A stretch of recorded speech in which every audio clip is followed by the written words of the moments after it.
Well, hello, everyone. Yes, I have my glasses on. Dip my contacts out. They're bothering me. So I wanted to just kind of hop in for a little bit today and say hello. Hopefully, everyone had a great weekend. We're going to talk about just whatever. I'm going to open up the StreamYard if anyone wants to come in and discuss true crime, discuss anything we've talked about in the past. You guys are welcome.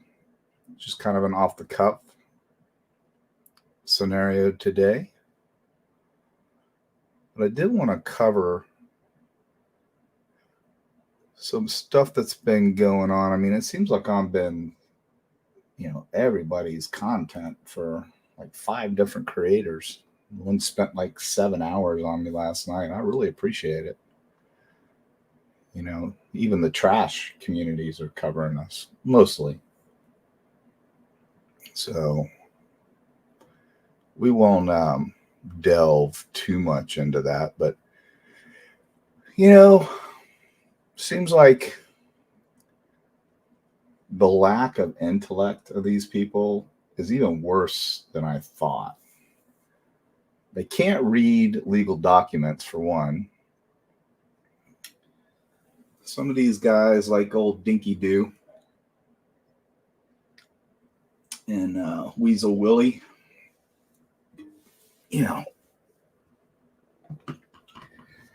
this is how desperate they are.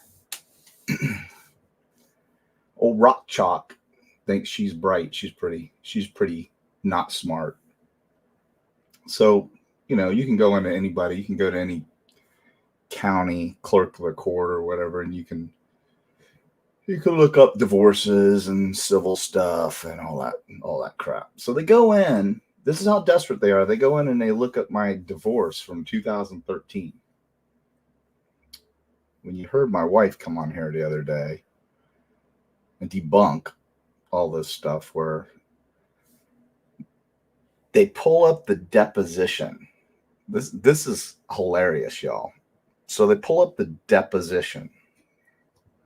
So anyone that's been through a divorce, especially a man, and you're paying child support, by law, if circumstances change, like you lose your job or you get another job and your circumstances change as far as your finances, you have to modify the support. So when I left law enforcement and I went into the private sector where I made a lot more money, now that was, after I got married to Carolyn, I made quite a bit of money in the private sector. About 125 grand. Plus bonuses. So I did that for, 11, almost 12 years. And then I talked about Lean Six Sigma, which is do more with less. That's what a lot of companies are going to. And my company was taken over by another company, and a lot of us, it took about 2 years before they got to my department, which was HR, organized retail crime and investigations. So finally got to my department. The axe came down. They let a bunch of us go.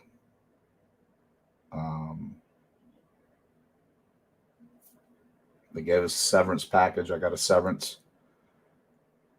But I wasn't making that money anymore. So I reached out to Lynn. I knew it was coming, so I reached out to her before, and I said, hey, there's a possibility. We don't know what regions are going to get hit.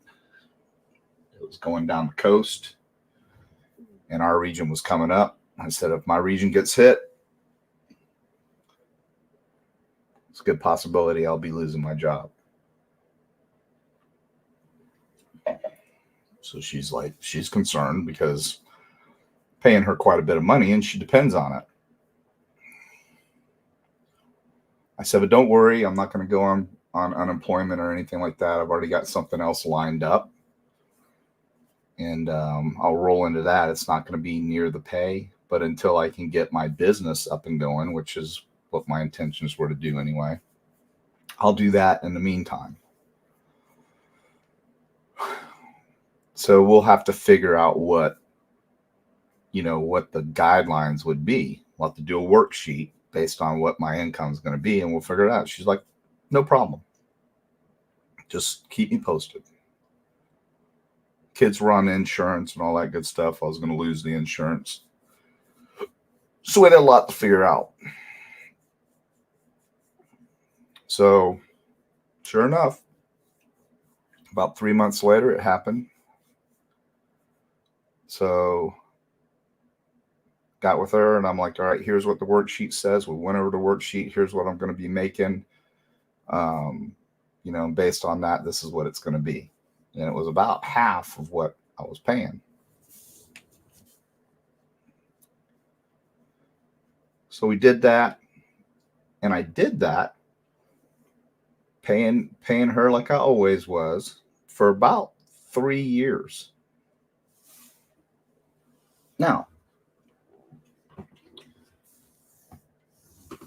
came a time I was selling my house, doing all kinds of stuff, and income had to be, turned in and getting financing and all that stuff. So I had to list certain things, and I had to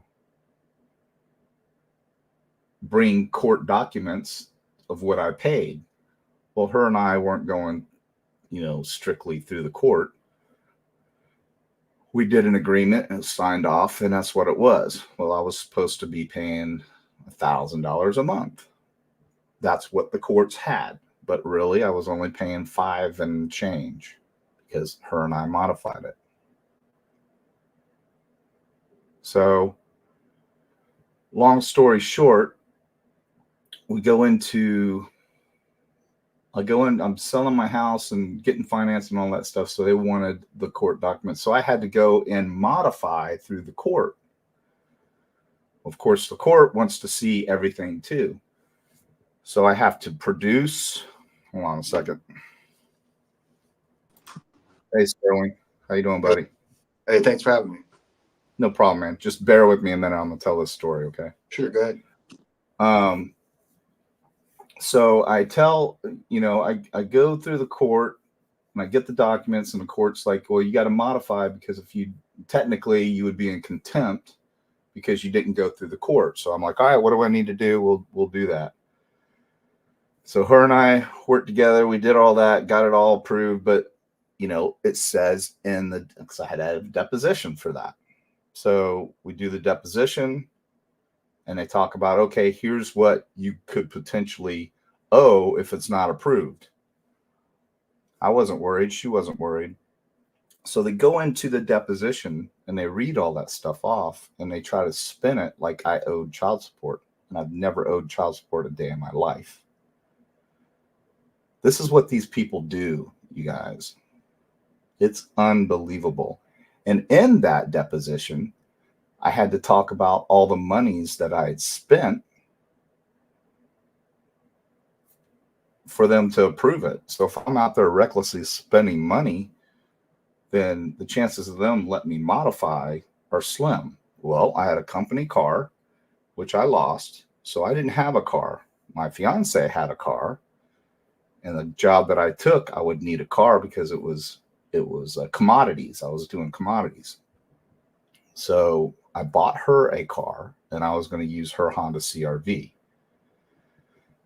So I did that. I bought her a car. I bought my kids 2 used 4-wheelers that didn't even run for $800. And I bought a golf cart for the kids for $800 or $900, whatever it was. And I had to repair all those. Those were toys for my kids. And I divulged that in court. I also had to talk about a $3,000 bill I had to pay for my dog who went out onto the pool deck one night. I was in the shower, and in the depot, it was a funny situation because we told the story. That's a depot. It's not a trial. So I was in the shower. My kids came screaming that Jack was being attacked. So Jump out of the shower, and there's two coons and one of them was this fat. I'm not kidding you. He was 40 something pounds. And he had my dog pinned up in the corner. My dog almost lost his eye. I had to spend $3,000 on vet bills for my dog. I grabbed the shovel that was on the back porch, and I ran up and I knocked the piss out of the coon, and he ran off. But my dog was hurt. So they take that and they make a big joke out of it. I was in the shower. So this is how sick these people are. Anything, they'll go into anything to try to discredit Detective John, who's never even had a traffic ticket. So then you have old Dinky.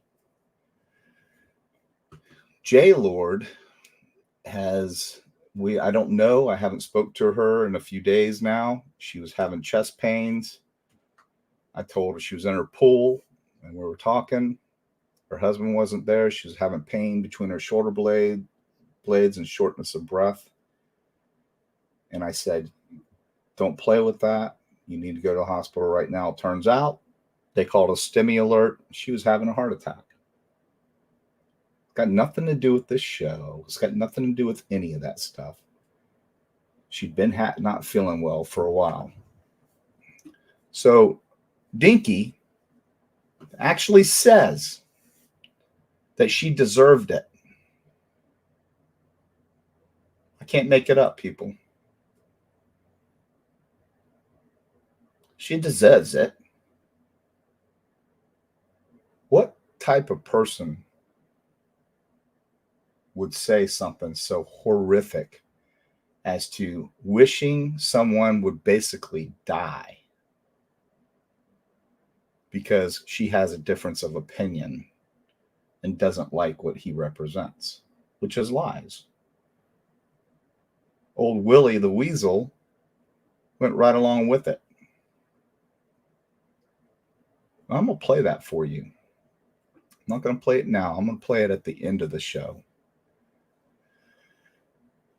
But I tell you what, y'all, it's like I started this show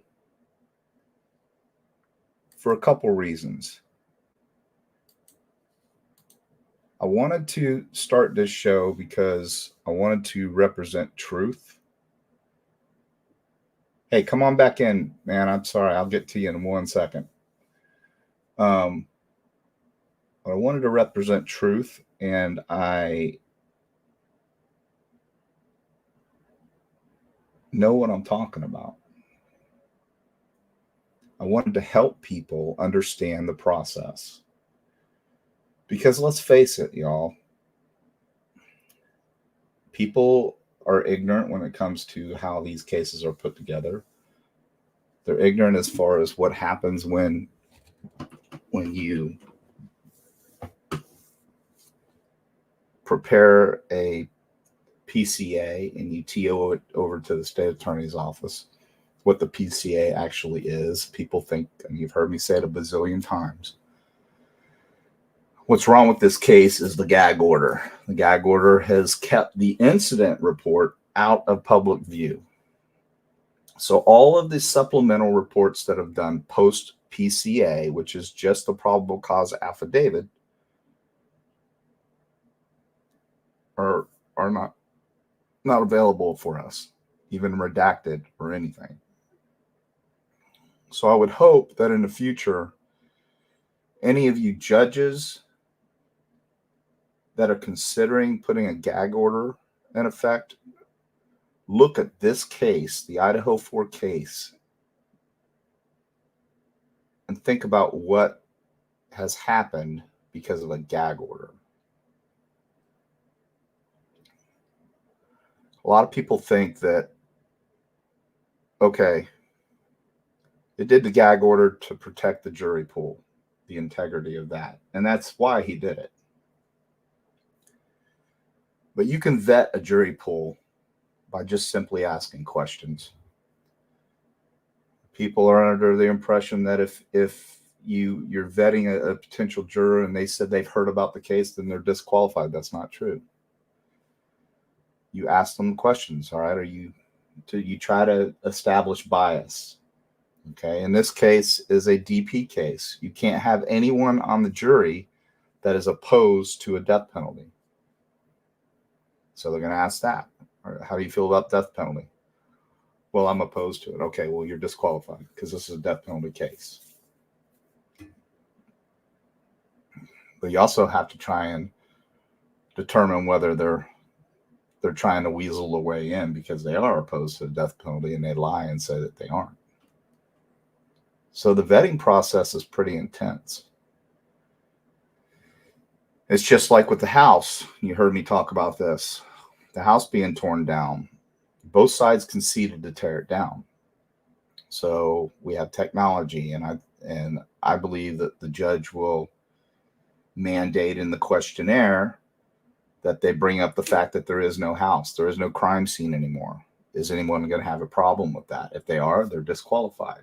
If they're hip with looking at the crime scene through the 3D technology that we have, then great, they qualify.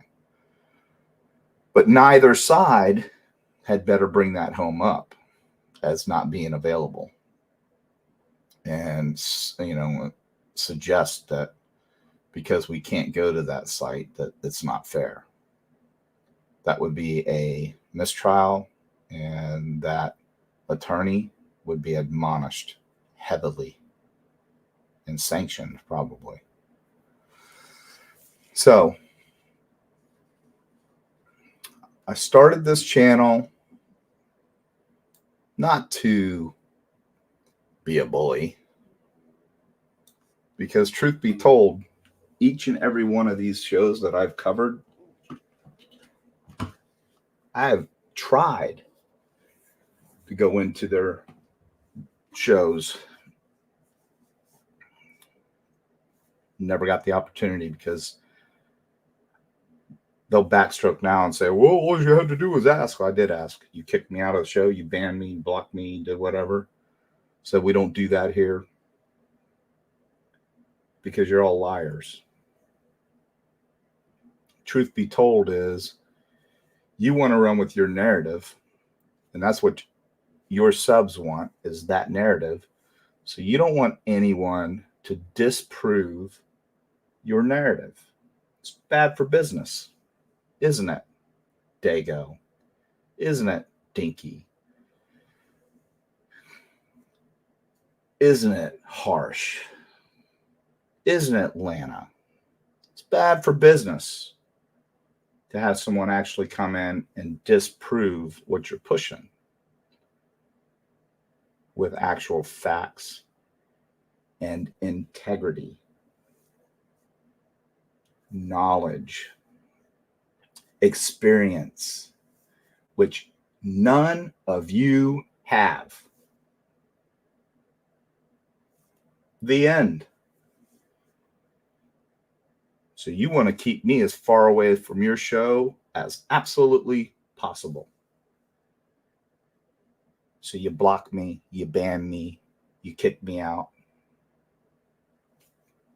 Because that's what you do. Because you're cowards. So to get into your show and address what you're saying, which is horrific stuff, and yeah, my go-to is always the vampire and the cannibal stuff, Dago. I use tactics like, you have no neck.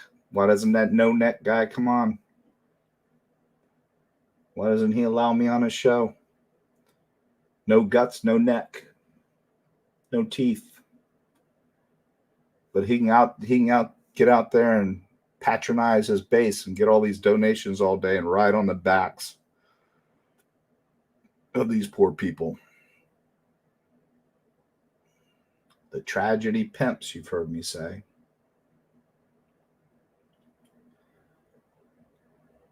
It's pretty disgusting, y'all. But I'll tell you what.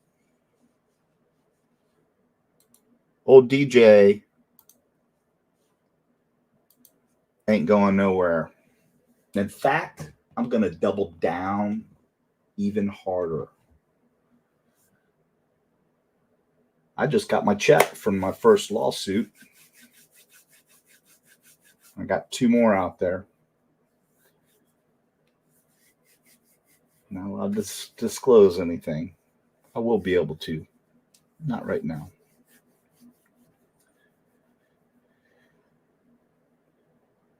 I think it's important that we all know how this works.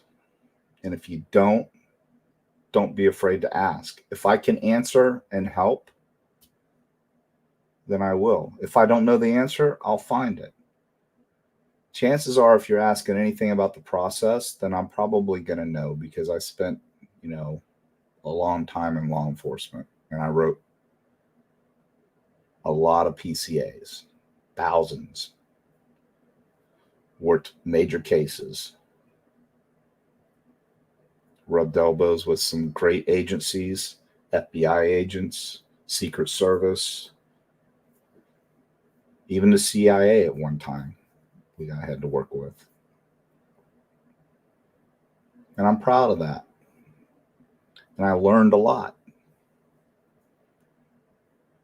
I went into law enforcement as a cocky kid and just wanted to go out there and arrest bad guys,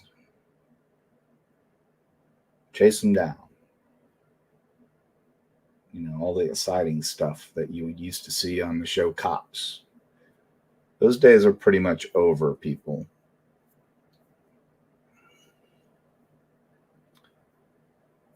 So what I want to do is just help educate the public, nip some of this nonsense in the bud, because it's personal for me. I do take it personal when I hear some freak like Sergeant Friday that absolutely hates law enforcement, tells lies about his family was under the RICO Act and his whole department got fired because they went after his family. That's a lie. I promise you that's a lie, because I've called him out. I want to see it. If you're so transparent, kick out that case number. I'll file for you, and I'll get it, and I'll break it down, and we'll see how many officers were fired because your family was under a RICO.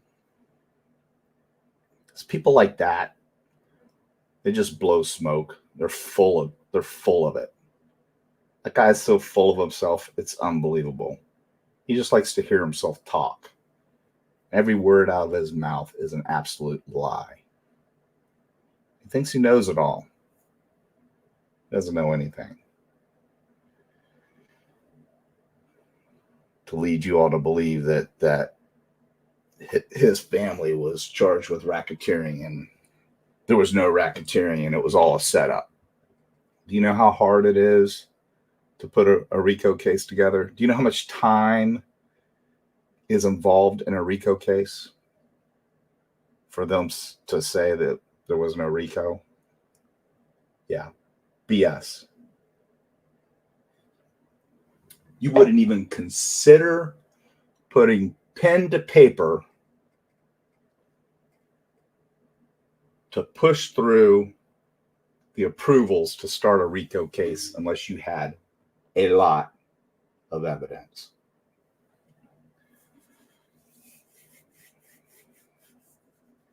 But that's what these people are all about. They're all about hate and disdain. And then, we don't hate the cops. My grandfather, my great uncle, my cousin's brother's sister is a cop. That's like being a racist and saying, I got tons of black friends.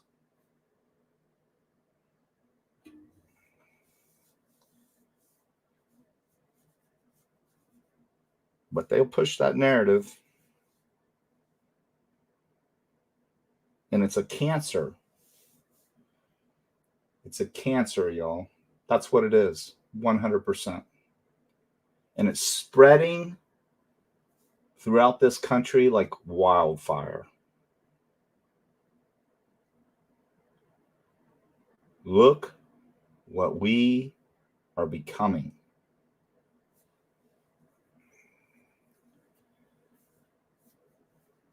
Real quick, y'all, just a reminder, if you could help with the algorithm, there's a little thumb down at the bottom of the screen. If you click on that, give a thumbs up. And if you're not subscribed, just hit subscribe. It doesn't cost you anything. You'll never get notifications unless you click you want notifications. So you won't get emails or anything like that. You'll never hear from us. You're just subscribing to the channel and giving a like, which pushes it out there. So people like you, that when you go on and you search true crime, we'll be pushed more to the top. So we'll come up and we'll get more people watching us. Spreading the word, which is what I want to do.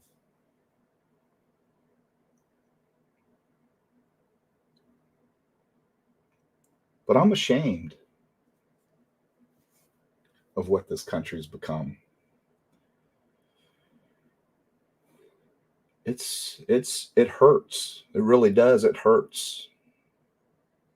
It hurts to turn on a mainstream media outlet and see some reporter pushing the narrative that we've been seeing pushed for the past decade at least. For what? For ratings. Not about what's right, not about what actually just happened in that chase where you see the officer trying to effect an arrest, or officers trying to effect an arrest on somebody that's resisting. Screw what happened to get him there. Screw that guy's history and what he's done. The cops are the bad guys. The prosecutors are the bad guys. Think about that. Think about how ridiculous that is. We are a nation built on laws. That's what makes us great.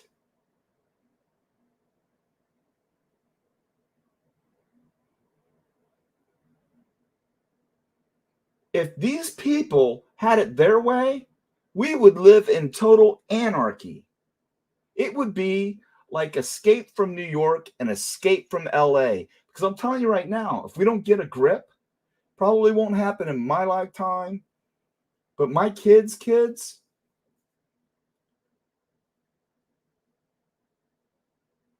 my grandkids will see it. They will probably see some crazy civil war. Because I tell you what is being done and what these people stand for, you just gotta decide whether you want to poof, lay down and let it happen, or you want to toe it up and fight back. And I had this, and I have this, and we're going to fight back. Hold on a second. Sterling, I got you, buddy. Let me get you in here. Hey, Sterling. How you doing, man? You hear me okay? I'm not sure how good my connection is. You'll have to let me know. You look fine. What's going on, man? Look, my first day wearing my glasses, and you got the same damn glasses. Can you hear me? Now I can. I'm not sure if it's me or you. If it's me, I'll drop down. I apologize. No, you're good. You're good. So what's going on? What do you have to say? Well, I just searched open panels, saw it was like true crime, and then I heard you talking about the country, and yeah, I just thought I'd join. Thanks for having me. Right. I appreciate you, man. I don't think I've ever seen you in chat. Are you under Sterling in chat, or are you under something else in chat? I don't even go in the. I think this might be the first time I've ever seen your channel. Honest to God. Okay, great. Yeah. Well, we've been going for almost 4 months now, and I'm kind of unique. I do something no one else really does, which is, what we're doing is, for lack of a better term, we're going after these creators that spew all this nonsense and create all these lies, and they do it for clicks and money. We're not about that. Mm-hmm. So where are you on the fence? Oh God, I don't even know. I often fall on the point that I don't know. I'm not one of these people who claims to have it all figured out, and try to be open-minded. I think that as far as the country going to hell or whatnot, generally speaking, sure, yeah, I'm on board with that. And I think that for a long time, I wanted to, make a difference and save the whole world, Right. but the country don't want saving, and they've done a good job of dividing us and stuff. And so, I fell into selfishly, I fell into just trying to make myself happy, you know what I mean, and find my own happiness and try and playing along with the system that I really hate, but at the same time, just kind of accepting that it's it's too much. It's just bigger than me, and so I might as well just try to like just get in where I fit in, and do the best I can. I don't know what I'm trying to say. I know what you're trying to say, and I get it. It's almost like, you know what, like you just said, it's become so big, it's beyond our control. Yeah. It's political, it's all of the above. But you know what I am, man, and I think that you probably are or should become, So, is I'm a team player. sure. Together, everyone achieves more. Yeah, it's just And that they and we need to bond together, and we need to fight back instead of giving up and letting it yeah. happen. Yeah, but the problem is they've tribalized us, and it seems like it's two teams, and we're against each other so hard, and when really they're keeping us divided and stuff. So it's the if the team, I would be on board if the team were all of us. If it was Right. more inclusive, that is the team I would like to be on. It's just that a lot of people don't want to be on your team. It's so divided, and when really I think that there's bigger fish to fry. There's bigger enemies out there, and they want to keep us turned on each other. You know what I mean? If that makes sense. You're exactly right. I don't know if I'm on topic or not, but cheers. No, you're exactly right. They wanna breed dissension Bingo. instead of unity. Bingo. And it's just like, I'm not trying to get political. I always say I don't want to get political, but opening up the borders was for one purpose, and it was for votes. I don't care what anyone says. Those are future voters, and they know it. So they come across our border, they get free health care, they get jobs, they get housing, they get all the things that, hell, most Americans don't get. It's given to them. So then they feel obligated to vote for the party that gave them all of that. And that's the truth. I hear you. We're not going to go down that road because that's politics. Yeah. but I just said I but hear you you. know, That's all I say. I but hear you. but until we actually fight back and stop turning a blind eye, nothing's going to happen. And I can tell you right now, you haven't followed my show, but I can tell you right now, I am clickbait for at least 5 or 6 creators every night. They talk about this show. Oh yeah, what are they saying? Oh, just disdain stuff. Like I pick on them. Because if you heard my intro, when I would go to these shows that are spewing the nonsense, and I say, hey, bring me on panel like you are now, and let's discuss it. They'll block you. They'll say, we don't do that here. They don't want any part of anyone that will go against their narrative. So what I did, lost you. So what I did, everybody knows, you know the story. And if he watched, he gets it. So I'm going to put the link back up here, guys. And we are going to bring anyone in that wants to talk about anything going on, anything that's happened on the show. If you disagree with me, hey, come on. We'll talk about it. I'm not closed-minded to people that have a different opinion of me. I mean, that would be communistic. We live in a democratic society. We should be able to sit down and talk things out because we're allowed to. So we got 200 people in here, y'all. That's awesome for a show that just, hey, we're going to do a show. Pipeliner 798. Pipeliner 798. Hello. Hi, Detective John. Hi, can you hear me? Yes, ma'am. How are you? I'm doing great. Sorry, this is going to be fast. I'm at work. I just wanted to say, in Indiana, January 9th, if anybody's around, please show up for the farmers. There's 21 million acres, 23 million acres, something like that, of farmland that the government's trying to take 17 million acres of and turn it into solar farms. It's going to set a precedent for the rest of the country. It is. It is. And it's disgusting. It's and disgusting. If anybody's around and near, please show up. I'm going to try to make it over. I'm in Illinois. I'm a union pipeliner, and I lost my job. Oh, I'm sorry. You're a pipeliner? I am, but I haven't done a pipeline job since 2019 in anticipation of this administration going to win the election. They didn't do any more projects, and now I'm completely out of a job. So luckily, I work at a glass factory here locally, but layoffs have been happening for over a year now here. Yeah, it's a terrible, terrible thing what's happening to the country. It absolutely is. You're God bless you. And it's a war on the working man, Detective John. It's a war on the working man. Yes, ma'am. And I can only imagine what it's like there because I lived in a little town called Philo, just outside of Champaign. Okay, that's Southern Illinois. Yeah, Central Illinois. Central. So I'm about an hour out of Chicago. Yep. Yeah, well, you've got a lot of crime right there too in Chicago. That's through the roof. So we're getting the overflow.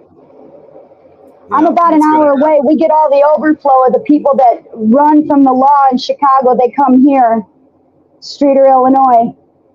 Yeah, it's unbelievable. When are people going to realize that there's, nothing's going to change unless we make change? You know what I mean? If you keep doing the same thing over and over again, it's a sign of insanity.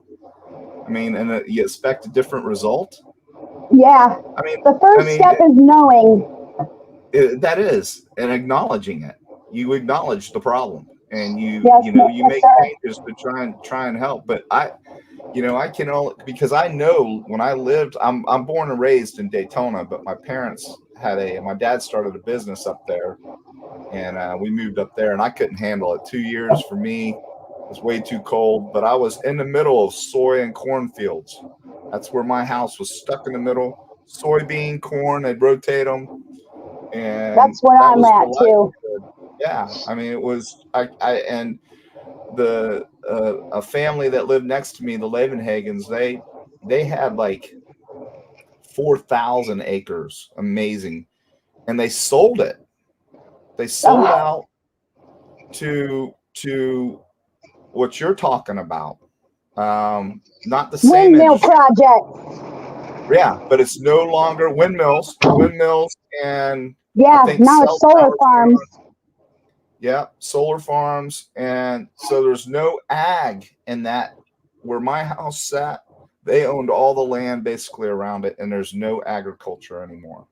And that's what that part of the state thrives on. Yeah. It's so sad. Another thing too, the AI, the facial recognition. Yeah. People start looking into that because what's been coming out is real scary. And weirdly and oddly enough, Illinois is a state. Somehow right now the legislation protects us, but we have digital face prints in the AI now. And for some reason, Illinois, they have to have our consent in order to recognize who we are, but that's not going to stay that way.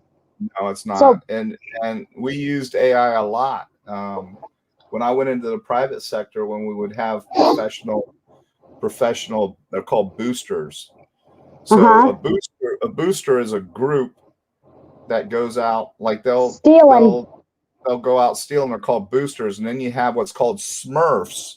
Smurfs are ones that go out and they buy pseudoephedrine and stuff. Oh yeah. So you're only limited as to how much you can buy. So they pull and they network all these people together and they send them out to Smurf. And when they Smurf, they steal. You get into organized retail crime. You get into all that stuff. And I did racketeering cases with all, that actually went from Houston to Chicago, to New York, back down through the Carolinas, and then back down to South Florida. It was a huge network. But AI, it's funny you mentioned that. AI, a lot of these cameras, when you walk in, you're going into a database. You're right. Now, it's good for law enforcement from a certain perspective, but I see where you're coming from as well. I mean, it's technology. Go ahead. I used to work a lot in West Virginia, and a lot of the townspeople, I would talk to them a lot when I was on pipeline jobs. Back in around 2015 or so, there was people around there going to jail for stealing at Walmart. In a different Walmart, like the year before, they let them build up. They already knew who they were. The minute they walked in, they knew that they stole from a store 3 hours away and let it build up over time, and then really got them when it turned felonious because of that AI. You build cases, and then instead of getting popped for one case, they have a plethora, and they wind up doing some hard time. But hell, Yeah. you can't even get. The state won't even prosecute in a lot of states if it's under $1,000. Unless now it's different. Yeah. I mean, it's crazy. I mean, you could walk in and just do smash and grabs and walk out and just be brazen. It's insane. It's crazy. It's going to kill the mom and pop, and who's going to thrive is Walmart. The one that lets the law use the facial recognition in their stores. They're going to thrive. Yeah. And it's sad because I don't want the country. I'm totally against socialism. Again, we're getting into politics. I don't like to get political, but we are we're going to be a socialistic country, and here's why.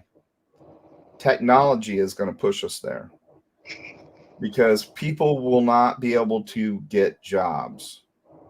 Right. They have a machine right now. Like my business now, I own a business where I do pavers, and I have a paving company, a paver company, and I have a curbing company and a landscaping and all that. And it's a great business, and I make a lot of money.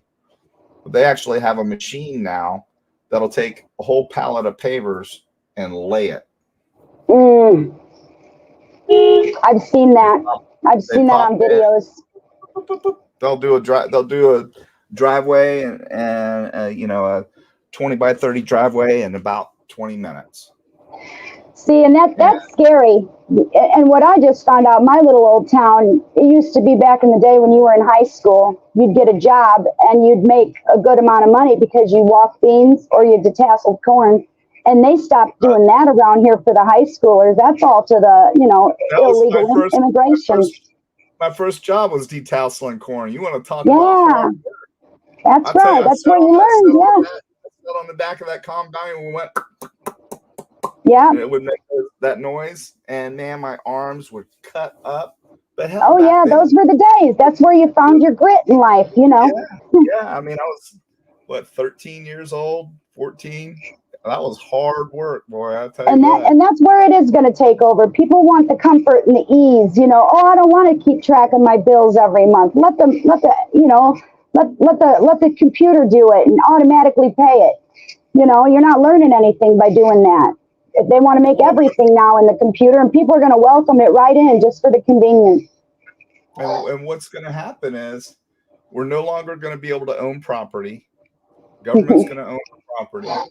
And it's not going to happen in our lifetime, but it's going to happen probably in my grandchildren and my great grandchildren. They're going to see it, and we're going to be a socialistic country, no matter how hard we fight. It's going to happen. I'm telling you right now, because I sadly agree. People will not have jobs. So what are you going to do? You're going to have to rely on the government to feed you. Yeah. And what that's going to inevitably wind up doing, it's going to stop people from owning property. The government's going to own your property, and we are going to be a socialistic nation. Sorry, it's inevitable, and we can fight it. And I plan on fighting it. Trust me, I plan on fighting it. But I think it's just we got to figure out a way to employ people if we're going to do this, and by the masses.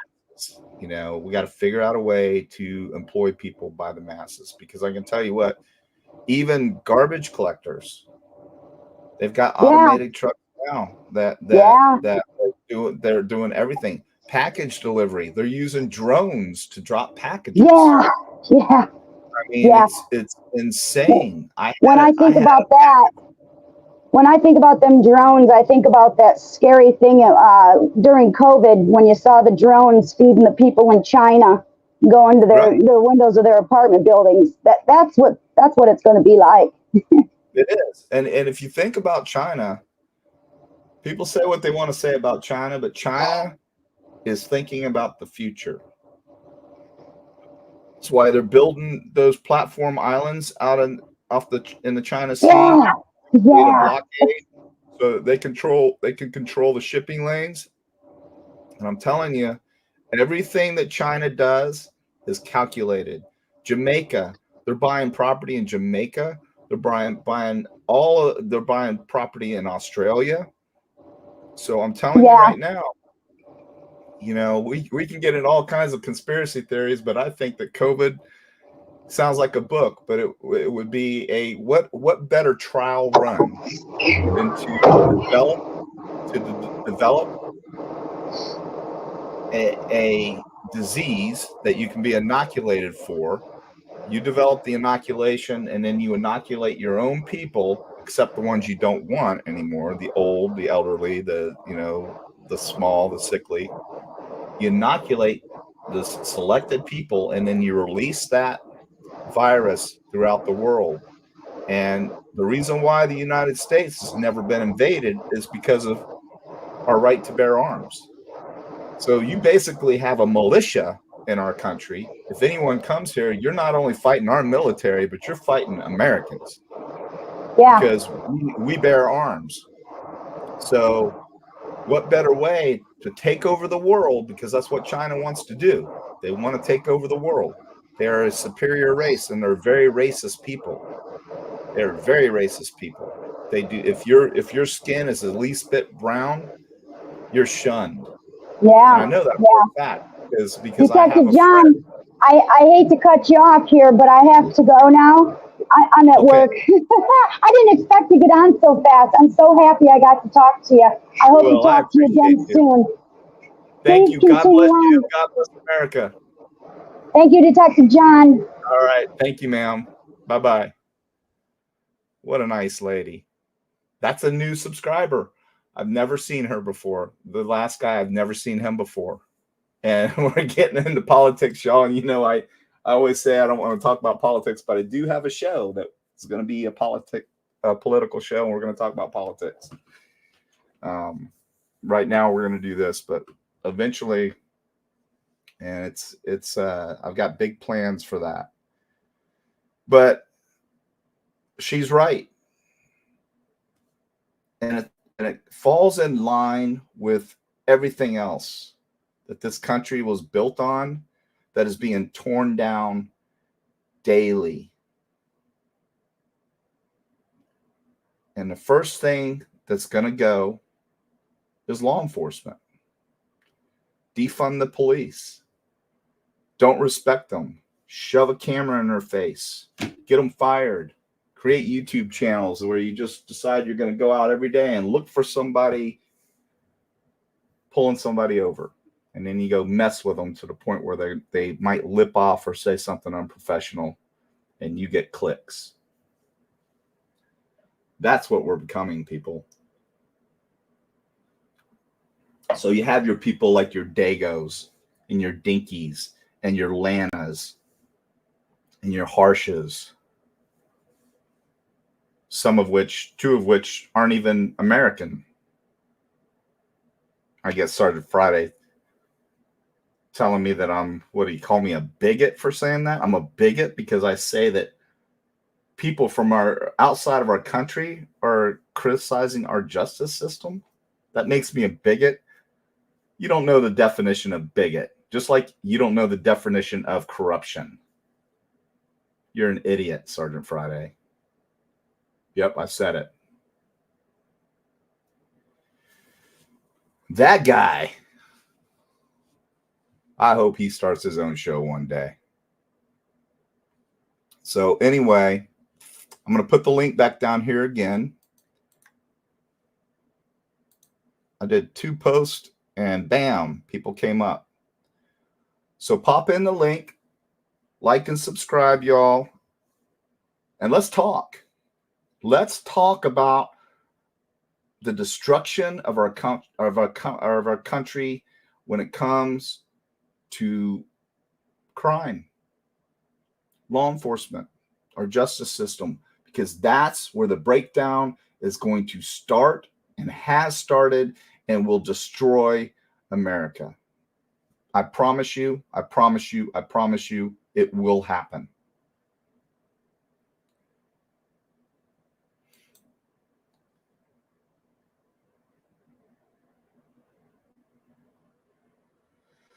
Liz said, what is going on was part of the late 70s Lima Agreement, signed in UN plans for world success. Keep in mind, China is considered a developing country. You're absolutely right. And you know who's even scarier than China? Believe it or not, Brazil. Brazil is growing even faster. Scary, scary, scary what's going on in Brazil, people.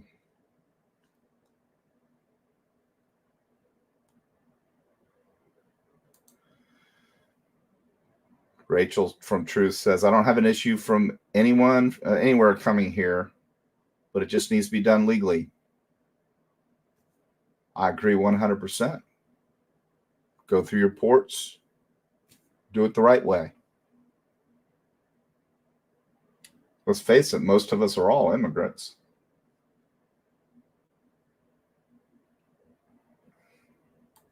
I'll pop that link down here again because it's going so fast. So come on in. Rachel, if you want to come in, come on in. Diane, come on in. Anybody that wants to come on in. Liz said our future is going to Venezuela, another third world, another country that's scary. Venezuela. You're absolutely right. But here's another thing too. We're moving in a direction for clean energy and electric vehicles and all that. What do you think's going to happen to these countries that have provided oil to the world for hundreds of years? What do you think's going to happen to them? What do you think they're going to do? Because what makes money? War. So the more we gravitate away from fossil fuel, the more dangerous the Middle East is going to become, in my opinion.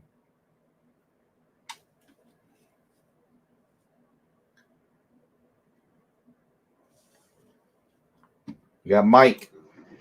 What's up, buddy? What's up? How you doing, man? Hey, man. What you got to say, brother? About that chat last night with radio, moving his wife, fast talking to you last night, was on for. I'm having a hard time hearing you, brother. You're really muffled. I can't understand a word you're saying. It sounds like you're in a tunnel or something. I have mouth cancer, so I lost my tongue. Okay. But no, I just wanted to say, with Mayo and Willie and his wife last night, bashing you without you being able to defend yourself last night was awful. Okay. Yeah. I mean, again, man, I'm sorry. I can't really, it's really muffled. I don't know if everybody else can understand you. I know All you right. said you. All right, then. Let's try. If you want to try and slow it down a little bit, I want to hear what you have to say, man. But I'm just trying to help everybody else hear you. It's The chat. go ahead. The chat last night with Mayo, Willie, and his wife, Matthew, last night. Pretty much saying you talking about using security on and stuff like that. The saying that last night was on so forth. Yeah, it's pretty disgusting. You know, they're just so desperate, Mike. It's I mean, I've proved time and time again that I spent a lot. I mean, honestly, I'm not tooting my horn, but a guy that can sit up and break down cases like I can break them down, I can talk about the process. I mean, clearly I was a detective. I mean, that's very clear. I mean, people have said it time and time again, but to them, for their agenda, because they don't have the ability to discuss these things and intellectually, they got zero experience and knowledge.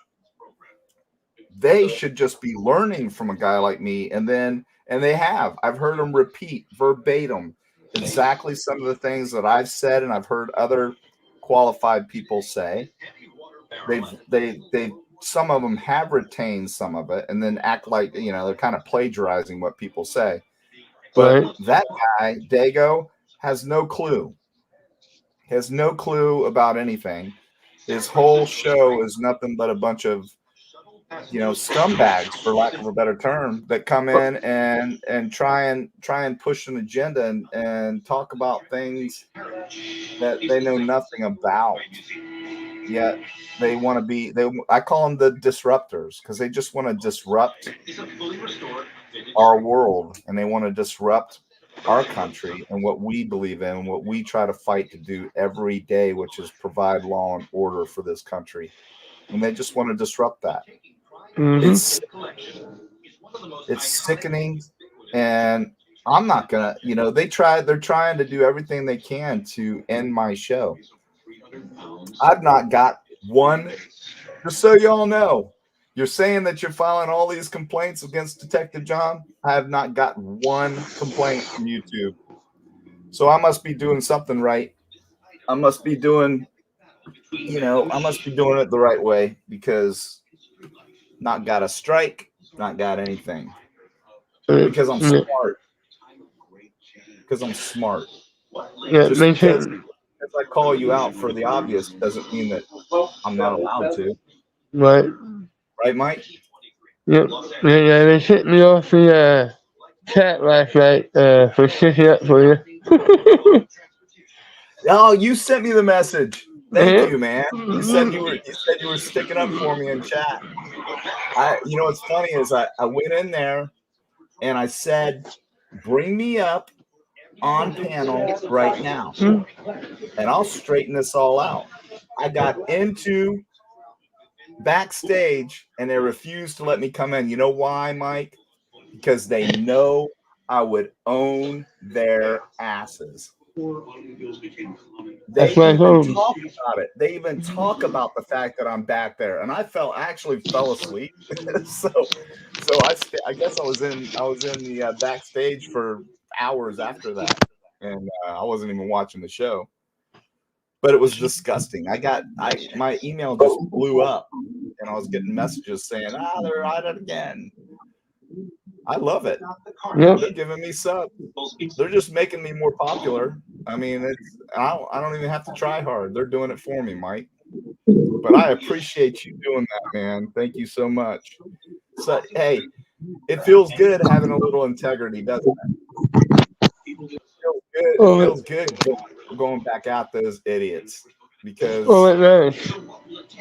they're you know, and then you had Clue bringing her mom up, and you know her mom even said, I didn't raise my daughter to be like this. I thought it was hilarious. Did she not hear her mother continually saying basically that she was embarrassed at the way her daughter was behaving? She said it multiple times. Now she came at me too, like, son, you need a whooping and stuff like that. I thought she was hilarious. But she said, mark my words, if you go back and watch it, she said that she was embarrassed because she didn't raise her daughter to be like that and talk like that. Oh yeah, I mean, it don't help that they're always drinking and stuff too. They're always drunk. You're right. You're right, man. Well, you got anything else you want to say? I'm gonna open it up for some other people if you want to stay in chat. I appreciate it, man. Thank you so much, and God bless. And I hope whatever was ailing you that you talked about, I hope it gets worked out. I know, people go through some things, man, and I'm gonna put you in my prayers. And I lost my tongue. You lost your tongue? Yeah. Was it? Can I ask? Was it cancer or? Yeah, it was mouth, neck, and throat cancer. I have a cat like this and stuff, and I have a feeding tube. I can't eat. Well, you look fine, man. You look like you're doing all right. Oh yeah. But yeah, I get it now. I mean, we need our tongues to enunciate words, don't we? But you're doing fine. It's just kind of hard, muffled and stuff for us to hear it. Yep. So if you had a message to send anybody, I mean, was this something is this something because you maybe dipped or did tobacco or smoked or anything like that? Or was it just something that happened? It's just something that happened, but I mean, I will say this has been going on for 13 years. It's not like nothing down. Always stay positive and believe God is watching your back. I mean, I trust in him every time I leave for surgery. Wow. Well, you're doing great, man. Keep the fight up, and I appreciate you. Thank you. All right. God bless. You too. All right. Bye-bye. Shout out to him. I appreciate anyone. He came in. He was sending me messages talking about John. I had your back last night, and he sent me like 5 or 6, and I tried to respond to everybody. I said, man, I appreciate that. I mean, anybody that's that's going to go up against the tyranny of those losers has got balls. And he got banned almost immediately, so they let him go on for a little bit. But I'm gonna pop it up. I popped the StreamYard up again. Rachel, I saw you come in. I lost you. Come back in. Let's see here. I'm trying to post some stuff people are saying. Chat's just flying by, y'all. Again, like and subscribe, please. Help with the algorithm. I just decided to come up last minute. You know those people even attacked my mother last night? I'm going to tell a story about that. They're making fun because I said I had to go over to my mother's house, and my mother's going through some stuff around the holidays. My stepdad passed away. So she gets in a depression, and she's retired now. And, sometimes people, when they retire, my mom's been working her whole life. Not that anyone else hasn't, but she had me when she was 15 years old. So she had to grow up fast. She's worked hard. She's been a single mom most of my life. My stepdad came into my life when I was, 14 and or 13. And I have a half brother that's a, total tool. He's addicted to drugs. And my mom's dealing with him. And she's no longer employed, so she doesn't have that outlet that she's had her whole life.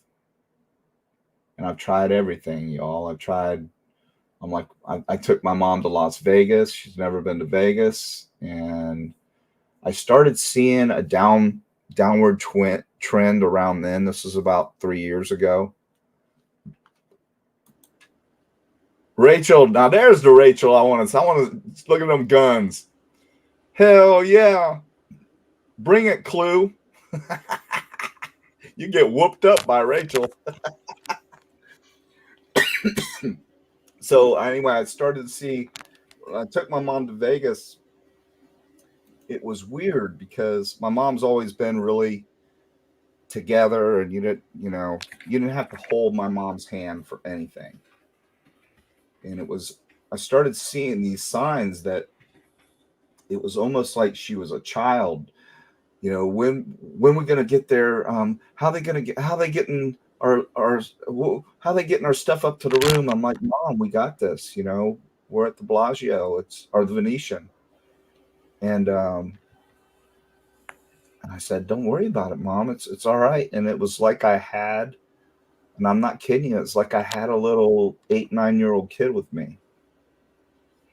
So came back, and it's just been downhill ever since. And my mom lives in Ormond Beach, which is 2 cities north of me, and I live out in the country, and it's about a 45-minute drive there and 45-minute drive back.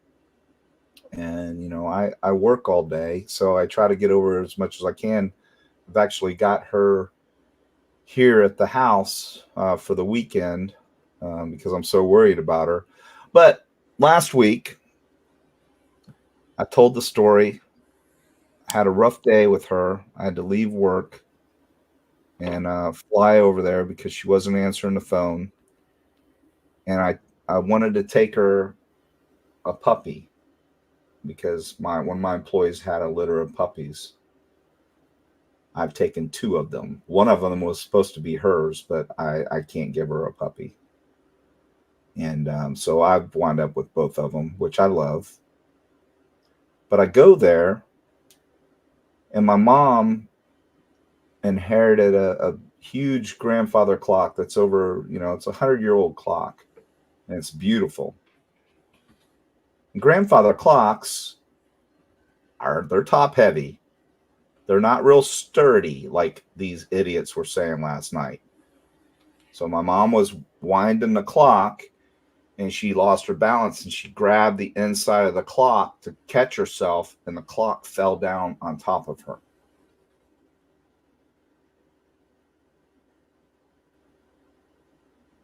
So I walk in, and I see my mom with a grandfather clock laying on top of her. And these freaking a-holes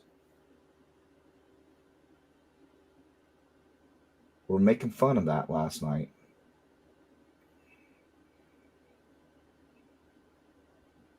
Cluminati, you're disgusting. You're disgusting trash. Your boyfriend's trash. Your subs are trash. You're all trash. Dago streaming your show, or you're streaming Dago's show. You're both entertaining that garbage and making fun of my mother because a grandfather clock fell on top of her.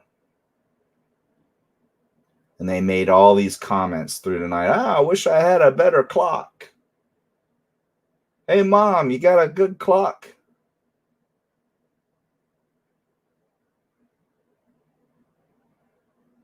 If you're subscribed to either one of those people and you're hearing what I say right now, you want to pay them back for what they said, and you disagree with what they said, unsubscribe.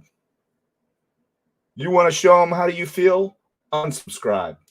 I'm not telling you to do it because I'm telling you to do it. I'm telling you to do it because you feel as disgusted as I feel. If you have a membership with them, cancel that membership. A lot of people have memberships and they totally forget that they have memberships, and they're getting popped for memberships have gone up. They'll up them to like $6, $7, $8, $9, $10 a month. Then they had the audacity to say, did we pay our bills, honey, with this? No, but your subs are growing. Your subs are growing. Your memberships are growing. You get 800 memberships, which I know your partner that was on there that night has. That's on the low end. That's $2,400 a month.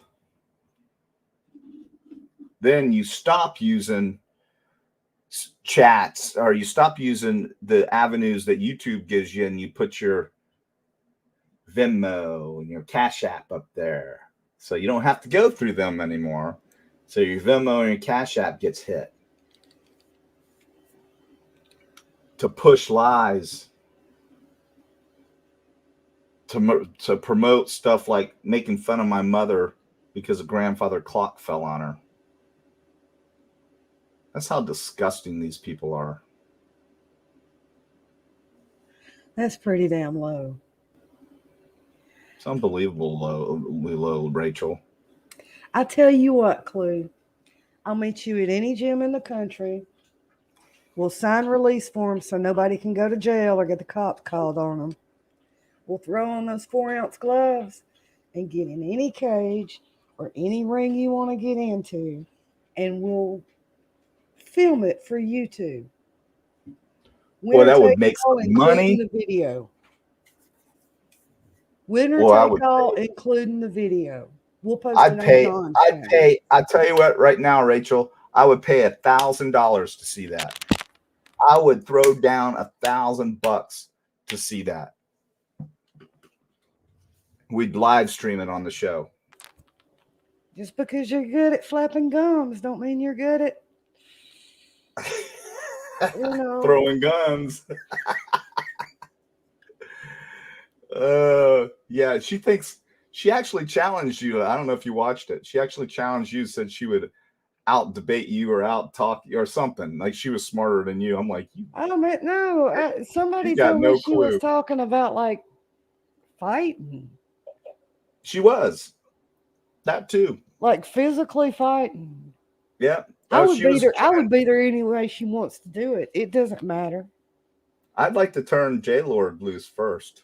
Well, as far as that goes, we can have a slap contest just like the slap championship if she don't want to get too hurt. That would be funny. But did you hear what they said about J-Lord? What'd they say about her? That she deserved having a heart attack. Oh, well, I tell you what, when she bounces back from that heart attack, they better get braced. Oh, I'm going to turn her loose. Turn her loose and let her go. If you have to delete the video for cussing, then not post it, that's fine, John. But let her get her due, because she is due. That to me was the lowest blow yet. For Dinky and that little weasel Chris, the meth addict, to say that she deserved it because she speaks out against them and their narrative. Dinky said that she basically wished she would die. Well, who does that? Recollections, let me address something. You got to think about it. When I went in there just for shits and giggles. I didn't go in there to stay. They have nothing that I want to. It's not entertaining to me. Thank you, Recollections. It's really not. I went in there to mess around with them for 10 or 15 minutes and then leave. I just had better shit to do. Right. Yeah, I was laying down, relaxing, and all of a sudden my email starts blowing up. They're at it again, John. And they think that it bothers me, Rachel. Now, does this shit bother me? Not at all. Because every time they do this, her own mother was saying, you need to stop because you're just feeding into him.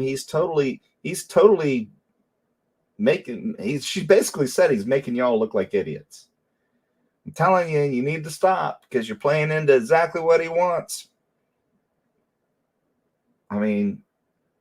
You're talking about probably a woman in her 60s. She's schooling them.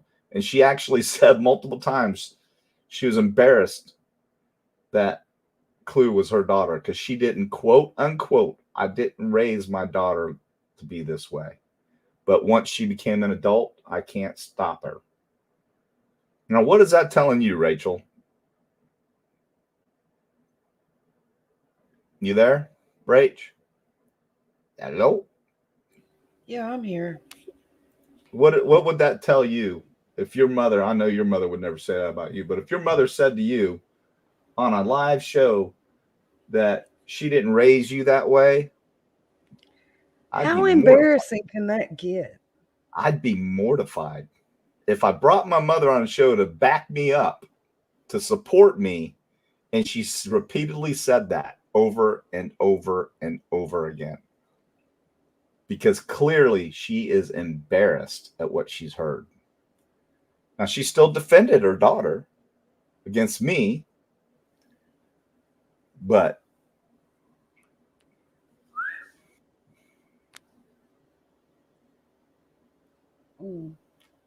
I don't know. I don't know. My prayers, everybody. I really want everybody to pray for J Lord. By the way, we have not heard from J Lord since, what was it?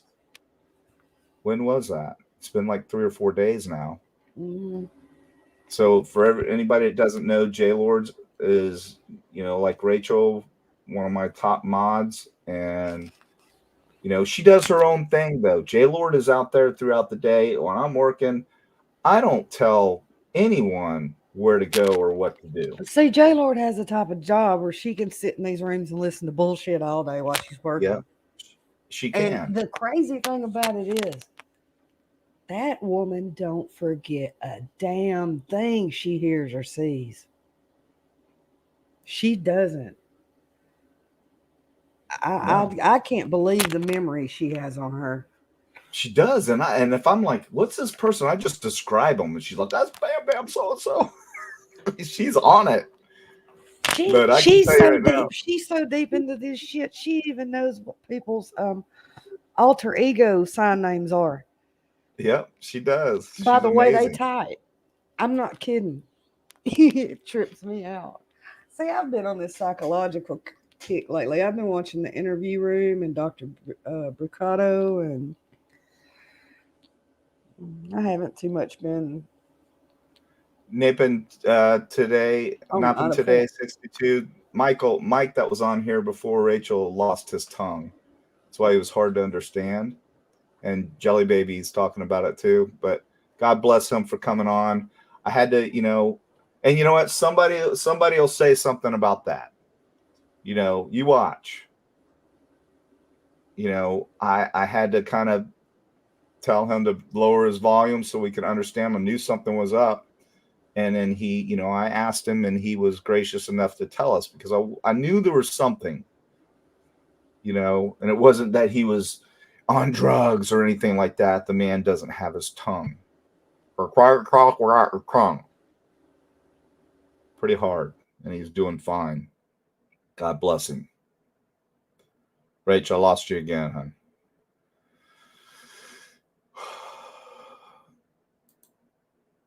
So, Tori, thank you, John, for Pipeline 7. I apologize for the rush. No, that's great. Thank you, Tori. I appreciate you, and I hope things work out for you, and I hope that doesn't happen. But it's like we talked about, this country's moving in a weird direction. What got us here and what made us great is being torn apart. And it all starts with our criminal justice system. When that starts to fall apart, everything else is going to fall apart. So I'm going to post down here in the link again. So please, if anyone wants to come up, we're just talking tonight. There's the link again. Texas Ranger, hey buddy, come on up. Thought old Cletus was going to be level-headed, and he jumped on a bandwagon. Yeah, because he gets drunk. Cletus, I think, is a borderline alcoholic, in my opinion. Every time he's on the show, he's drunk. That's just my opinion. There you go, Rach. Aw, Rach, put the other picture on, man. I'm done with that one. I'm not going to leave that one up there long. I'm just did you hear what this? Yeah. Did you hear what they were saying last night about you, though? What did they say? That you're like 400 pounds. I'm 400 pounds. Kelly D knows better than that. Yeah. No, they were actually saying that you were like really like 400 pounds. Okay. Because you wouldn't show your face. Because I wouldn't what? Because you wouldn't show your face live that you're fake and all these pictures are fake and you're really 400 pounds. Well, let me ask you a question. I've seen her face live, y'all. We've done it many live streams behind the scenes. So that's Rachel, and that picture right there that she showed is her. She's a very athletic lady. Well, I mean, And I've been in sports medicine for 30 years. Yeah. I can't be 400 pounds. I'm sorry. You can't be 400 pounds and do what I do for a living. That shit just don't go together. Have you ever seen a fat brick mason? I mean,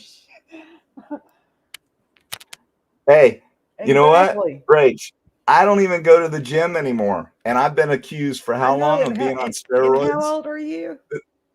I'm 56 almost. Okay, well, I'm 48. Right. I would put my body against Clue's any day of the week. Where do we need to go for that contest? Too. Yeah.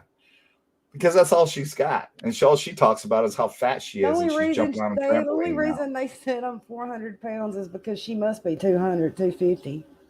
I'm just playing. Yeah. I'm just playing. I don't know how big she is, and I don't give a shit. Hey, there's a lot of truth in jest, Rachel. Well, this is true. I don't know. I don't know how big she is. It doesn't concern me.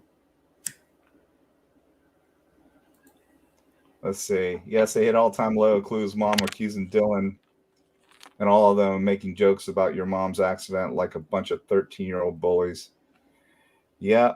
But you know what they're going to say? They're going to say because I made fun of Dago not having a neck, which he made fun of himself. Because he said he did steroids. That's why he doesn't have a neck. Can't make this up. And then his teeth. He talks about his teeth. Well, I talked about his teeth. Yes, I did. But that was the shock and awe factor. That was to get in under his skin. And I did.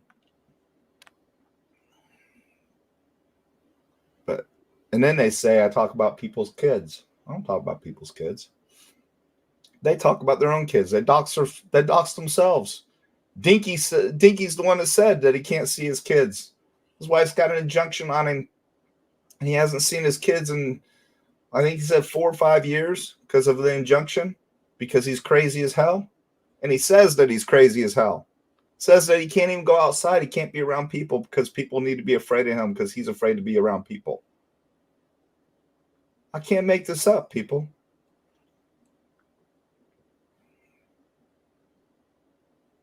They have diarrhea of the mouth.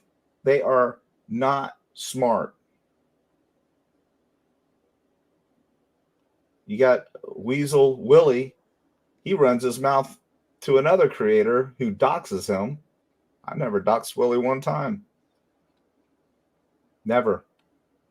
He's talking about filling bowls. I'm packing a bowl for 6-7 hours, packing a bowl. And he's got a 6 or 7-year-old little girl. Where's your little girl?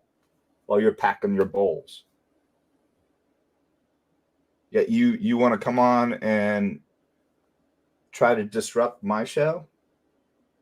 Try to disrupt and insult people on panel, my mods, pushing that dope in that bowl.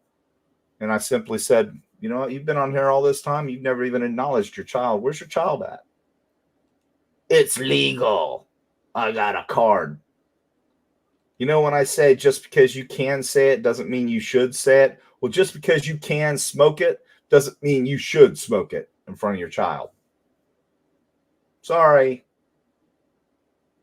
That makes you a bad father, in my opinion.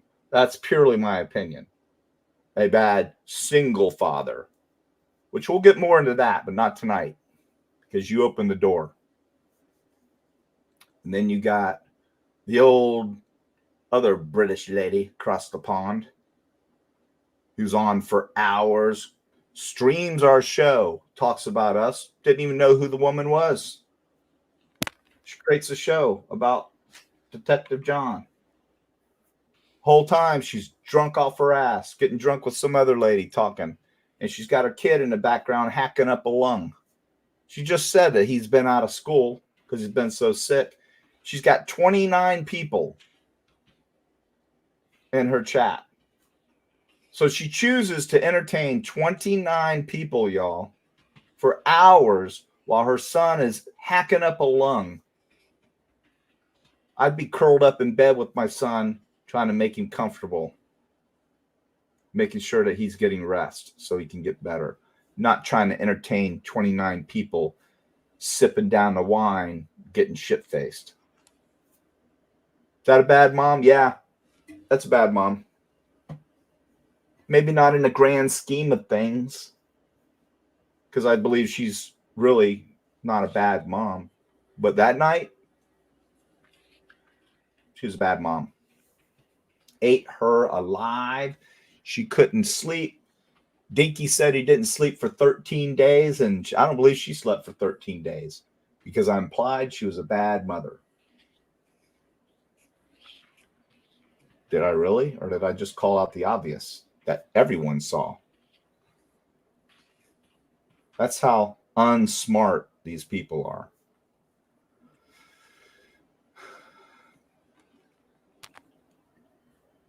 Yep.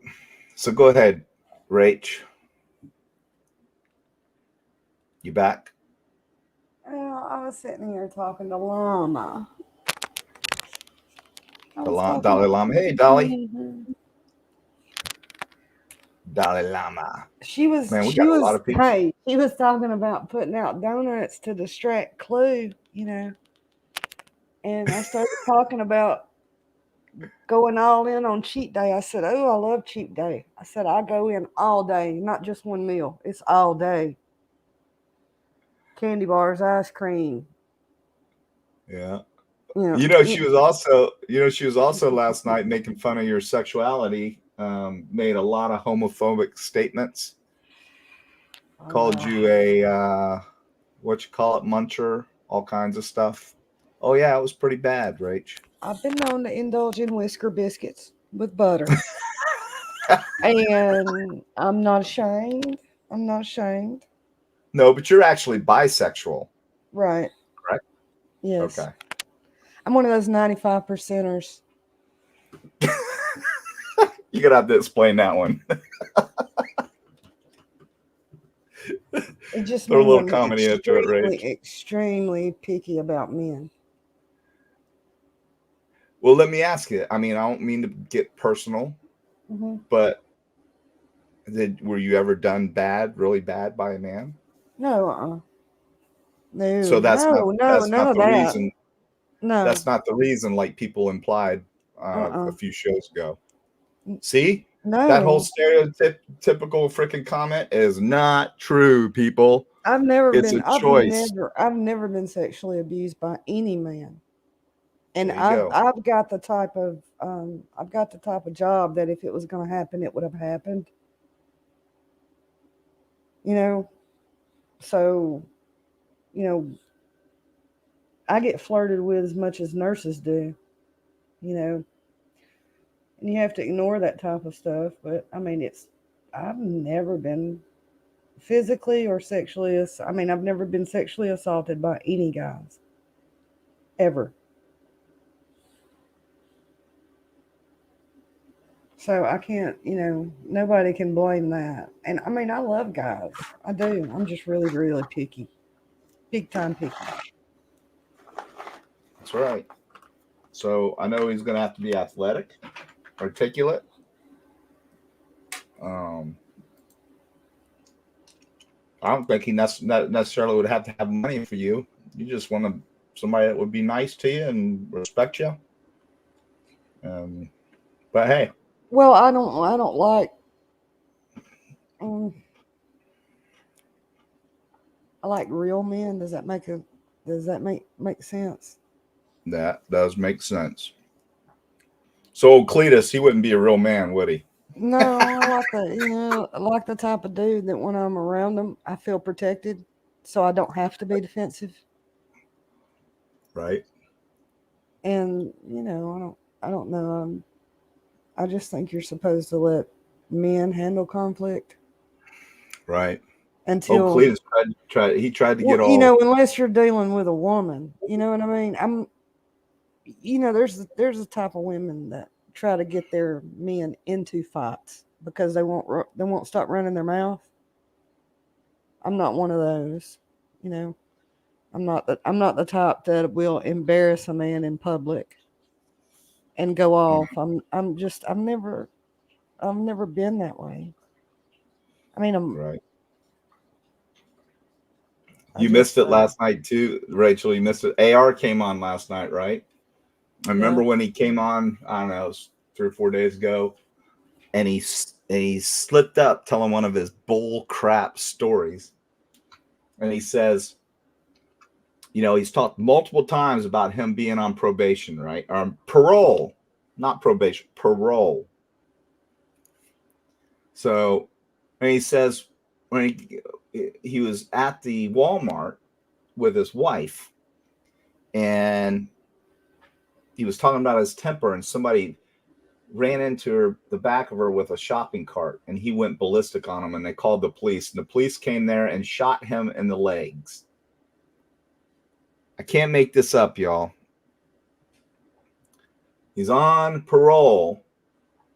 He gets in a fight in a Walmart and winds up shot in the legs by police.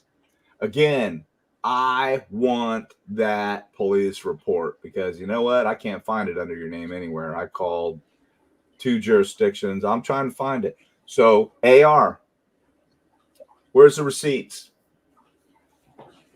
And he goes, when I question him, well, who says I wasn't? You didn't have to fight to get back on parole. Bullshit. You go to a Walmart and you're on parole and you are released for after 28 years for finally good behavior, and you get out on parole and you go into a Walmart, you get in a fight, the police respond and shoot you, your ass ain't getting out of jail. I call bullcrap, bullcrap, bullcrap. You're a liar, AR. Hey, cool it. Talking to the dogs? Yeah, they're about to start shit with each other. Recollections, Mary. Did you all notice half of them were either drunk or stoned? To which they, hey, adults can do whatever they want, but oh my God, they all regressed with, yeah, you're right. They're disgusting recollections. Well, That's what they do. I'm usually stoned. Yeah, but that's different, Rachel. You're not. You're stoned because you got shot and you're eating gummies. You're in pain. Well, yeah, and I These don't want to people are take stoned opiates, because and I they don't can't want to get take through life Xanax, without being stoned. and I don't want to take Klonopins or Xanax or pain pills, and I just Right. Because I guess because I have enough sense to know that I might have a condition one day when I actually need those kind of pills to work. Because as long as you take those kind of pills, the more tolerance you build, the less they work. I mean, Right. I know if I'm ever terminal, I'm going to want my morphine to work. That's right. You build that tolerance So, up. you go through little aches and pains and you let them roll off your back, and you try to try to take opiates if you can Right. help it. If you can build up a tolerance to your own pain in your own kind of way, and let your brain produce that its natural morphine and knock the edge off of it when you're in pain. The most I ever take is an Aleve. I'll take an Aleve. If it hurts that bad, I'll go lay my butt down somewhere. But You know what? I want to ask you real quick. I for first time in my life, I got gout. Did I tell you that? yeah, my mother had that. She said it's painful. My She big gets it in the toe. top Oh of her my foot. God, man! It feels like somebody took razor blades and cut slices into my elbows and Yeah, my it hurts. toe. I couldn't walk, so I'm fasting right now. I'm like, I gotta get rid of this shit. I've never had that in my life. Holy You need to drink cow. plenty of water. Well, I went and bought some of that tart cherry. Mm-hmm. Is it tart cherry juice? Yep. Let me tell you, it's tart. So I'm diluting it with water, but it's giving me heartburn. So can't win for losing. And you know, But those yeah, gout medications can be very dangerous if you don't really have gout. albuterol, right? Um, I think it's albuterol. Somebody said. albuterol isn't that an Yeah, inhaler? that's for. I think that's for an inhaler, but somebody said albuterol Hang for on a gout. second. Y'all go outside. I'll be back in a minute. Okay. Anyway, guys, I'm gonna post the link down here again. Rachel is gonna stay in, but I want people to come in and chat with us. I'm trying to keep up with the chat, y'all. I'm sorry it's going so fast.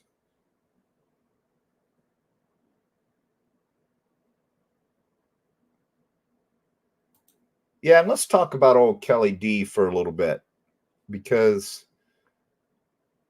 I've never said anything as to why she's not on the show and anything until she started antagonizing us. Kelly got into it with Rachel. I'll tell the story. During that shooting in Vegas, Kelly lives in Vegas and Kelly's anti-gun. So she automatically gets into our little, it's not Discord, it's just our chat, our text chat. And she starts talking about, Texas Ranger, what's up? Hold on, buddy. I'm telling the story. And she starts talking about, the shooting out there and how disgusted she is with guns and this and that. And Rachel's very pro-gun. She's actually got ARs and, she carries. I carry. I'm pro-gun to responsible people. And they get into it a little bit, and she's implying like an AR is an automatic weapon.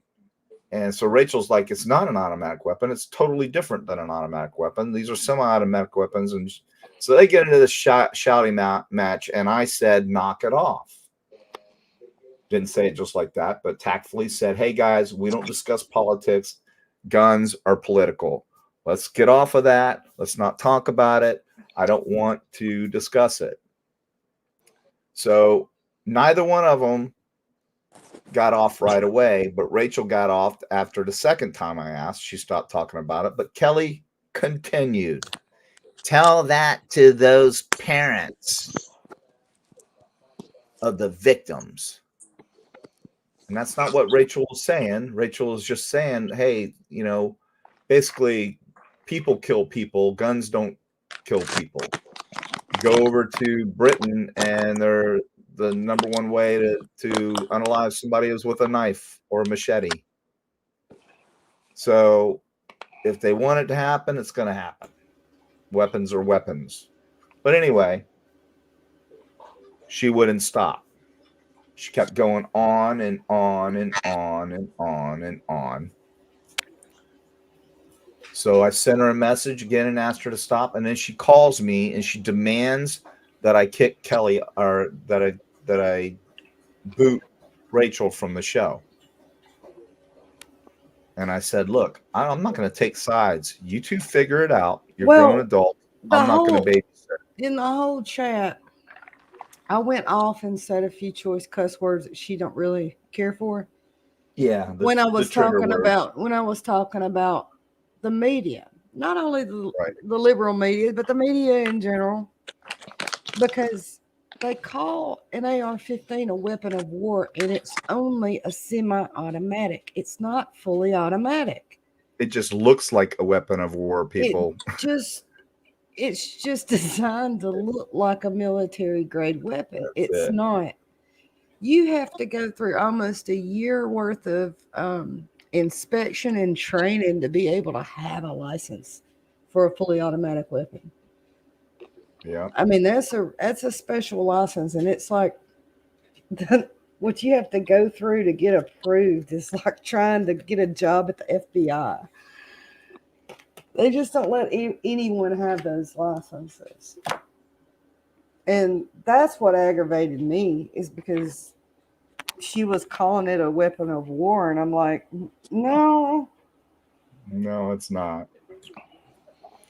So Jake S says, remember these people that want BK to be innocent. You're absolutely right. They do. They want him to be innocent. You have Sergeant Friday actually said, and I've said this before and I'll quote it again because I think it's one of the most horrific things that anyone could say.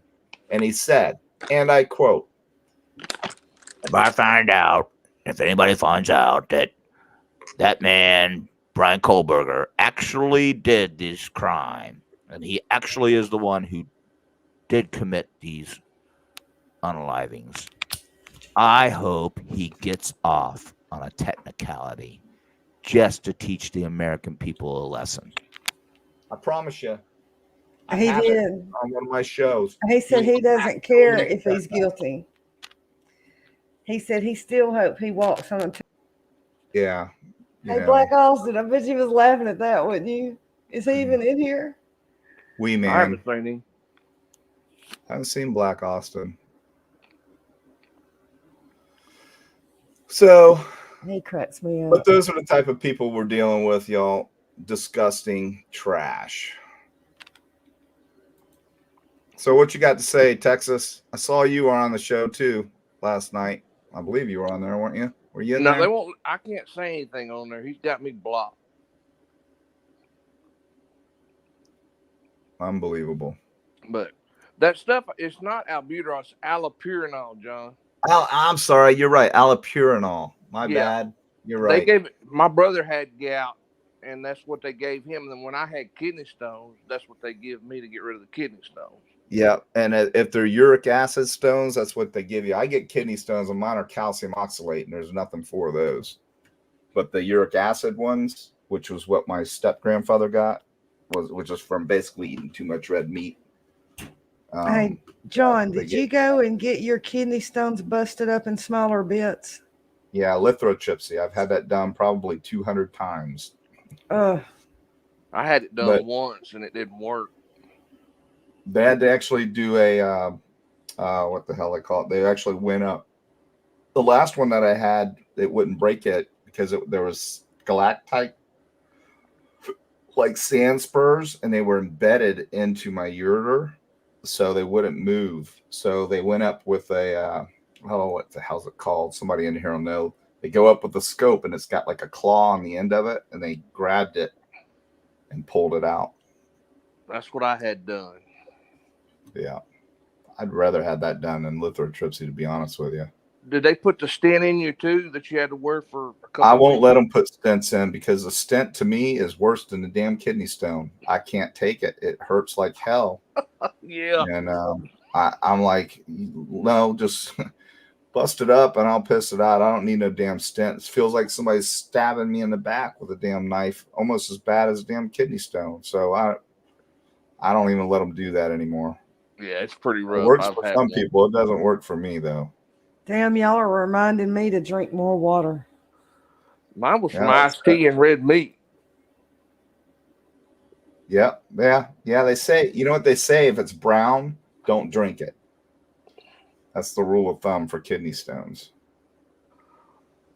Well, I don't drink tea very much anymore. All I drink is Dr. Pepper, and I hadn't had no kidney stones since. So that's funny because that's what I drink now too, is Dr. Pepper. My son, up until recently, had never had a soda, and he drank one of my Dr. Peppers. He's hooked on them now. He gets the sugar-free ones, and they don't taste any different.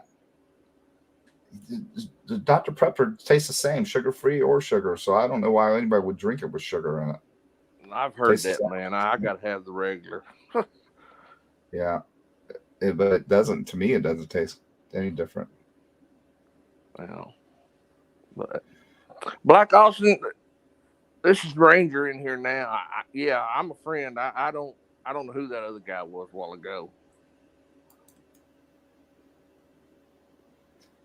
Yeah. So we were on that show the other night. That was a good show. That was what's her name, Ranger? Brittany. Yeah, that was a good show. I enjoyed that. I caught a lot of heat for being in there, but she was very receptive to me, and I, so if anybody would like to check out another show, it's Brittany's show. It was a good show. Allegedly with Brittany J. Allegedly Brittany, yeah. and we talked, and she was receptive, and she's caught some hell before from people, so she understands what I'm going through.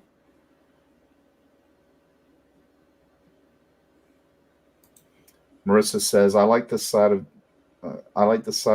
John. I was remembering Debbie's channel and I fell for all the lies. My apologies to John. I've watched a few shows and he has a good heart. I'm sorry I fell into their BS. Marissa, you don't have to apologize. This is what they do. They manipulate people. And you always hear me say, and I always say it because it's true. If you sit down in a chair behind a keyboard and you're up on a screen, people think that you have integrity, because especially older people that have grown up and watched news commentators on TV a lot, and it's still perception, and perception is reality for a lot of these people.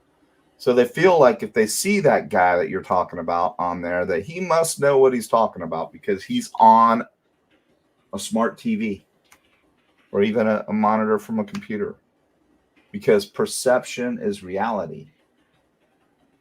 I'm reality to them because I'm bringing it to them and I'm blowing their theories out of the water. And when they say these things that are outlandish, only to be outlandish, to get clicks, to get viewers, it's like the Jerry Springer show.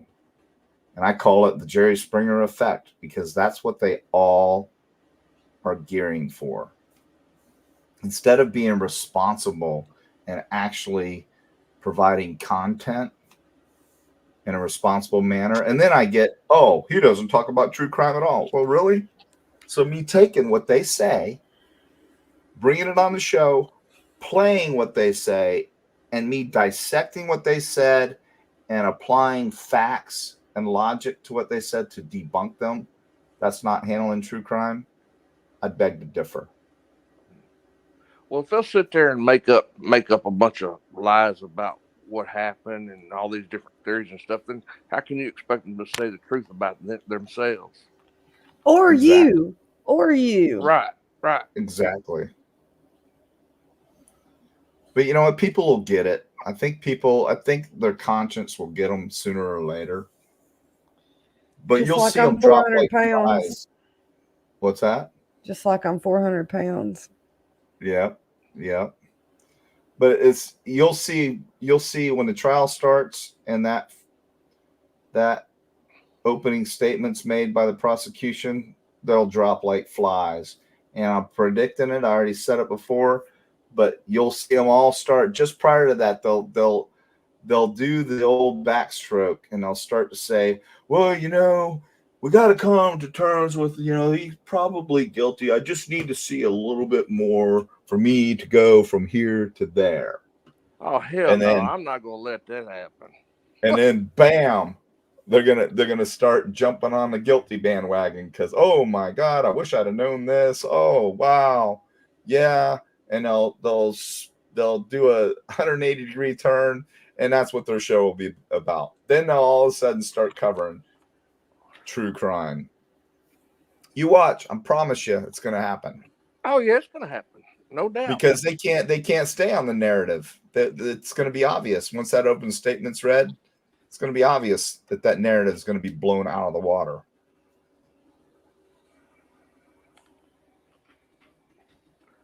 Well, I'm not going to let them live it down. You can bet on that. Yep. No, we shouldn't let them live it down. Wherever they go, we should stalk them. Like I'm accused of stalking them. I'm not stalking you. You are everywhere, people. Yeah, I'm going to be shoving crow's feathers in their mouths as hard and as fast as I can. Me and Rachel are just going to laugh our asses off the whole time. Oh. Texas Black Austin said, who is this guy on panel? That's the Texas Ranger, Black Austin. I told you it was a while ago.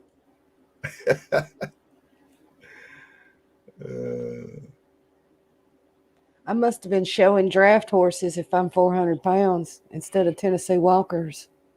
Right. Right. I don't know. But to say the things that they've said, Austin, did you hear what they said about J Lord, your girl? Old Dinky and Dago and said that they basically wish she would die and that she deserved to have a heart attack. That's what they said, brother. That's just trash. I have it. I have it. So I'm gonna play it for y'all. You guys keep talking. Let me pull it up. You guys keep talking. Talk to the audience, guys. I'm gonna pull this up. I'll be right back. All right. Hey, Texas. Yeah. Where are you from? Like really, really close to the Gulf? No, I'm in Northeast Texas. Oh, okay. I hate the Gulf. I have a friend in Galveston. That's why I was asking. It's about, well, I'm about 2.5 hours from Houston, north of Houston, in a little old town called Palestine. You have horses? No, I got cows. You got cows. Yeah. Mm. But I watched a documentary on those bucking bulls for the PBR. yeah. Unbelievable. Oh yeah, they train them. I got a registered Santa Catrinas now. He's about 1,800, 1,900 pounds. But I mean, he's just a breed bull. That's all he is.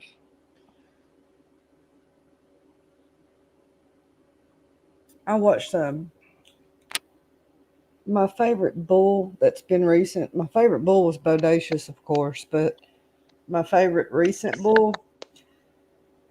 People trip out when I tell them it's not Bushwhacker. It's Airtime. Airtime was my favorite bull. Yeah, I hadn't watched it in quite a while. I remember Bodacious though.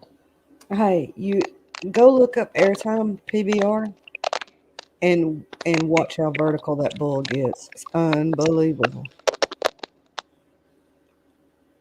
Yeah. Is Texas Ranger not hiding his identity? No, If I knew how to operate this thing, I'd put a picture or something up there. But I don't all you know. gotta do is click edit picture and put it in there. All right, y'all. I found it. So I want you to listen to this disgusting person that calls himself a man and his little weasel. Listen to what they say here. They're talking about our friend J Lord. And even if she wasn't your friend, you don't say stuff like this. Listen to this, Black Austin. And they do, So, you know. of course they do. Some people have been saying that Gaylord apparently had a heart attack. Well, you know, I'm sorry if I don't sound very sympathetic, people, but that woman deserves it. And she probably brought it on herself. But all of the damn stress and trolling, she is literally everywhere. And she admits it. She writes notes. She knows who everyone is. She finds out all their information. And she sends it back to John so he can attack them. That's not true. Who I'll is tell you that? right now. That's Dinky. Is he the one that you said he threatened you? Yeah, the one that's going to come here and unalive me. Well, he needs to get a hold of me. I'll give that son of a bitch my address. He can come right to my house. I got something from him.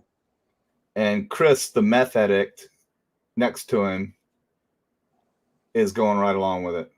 I'm going to play it again so y'all can hear how disgusting this man is. And we'll let it play a little longer. I don't know, but again, them calling and even making some stupid report like that, like, oh, we have him saying he was packing a bowl. It's just the dumbest thing I ever heard in my life. So he's accusing me of calling Department of Children and Families on him because he was packing a bowl in front of his kids. I would never do that, for one. So he did it on a live. So somebody else did it.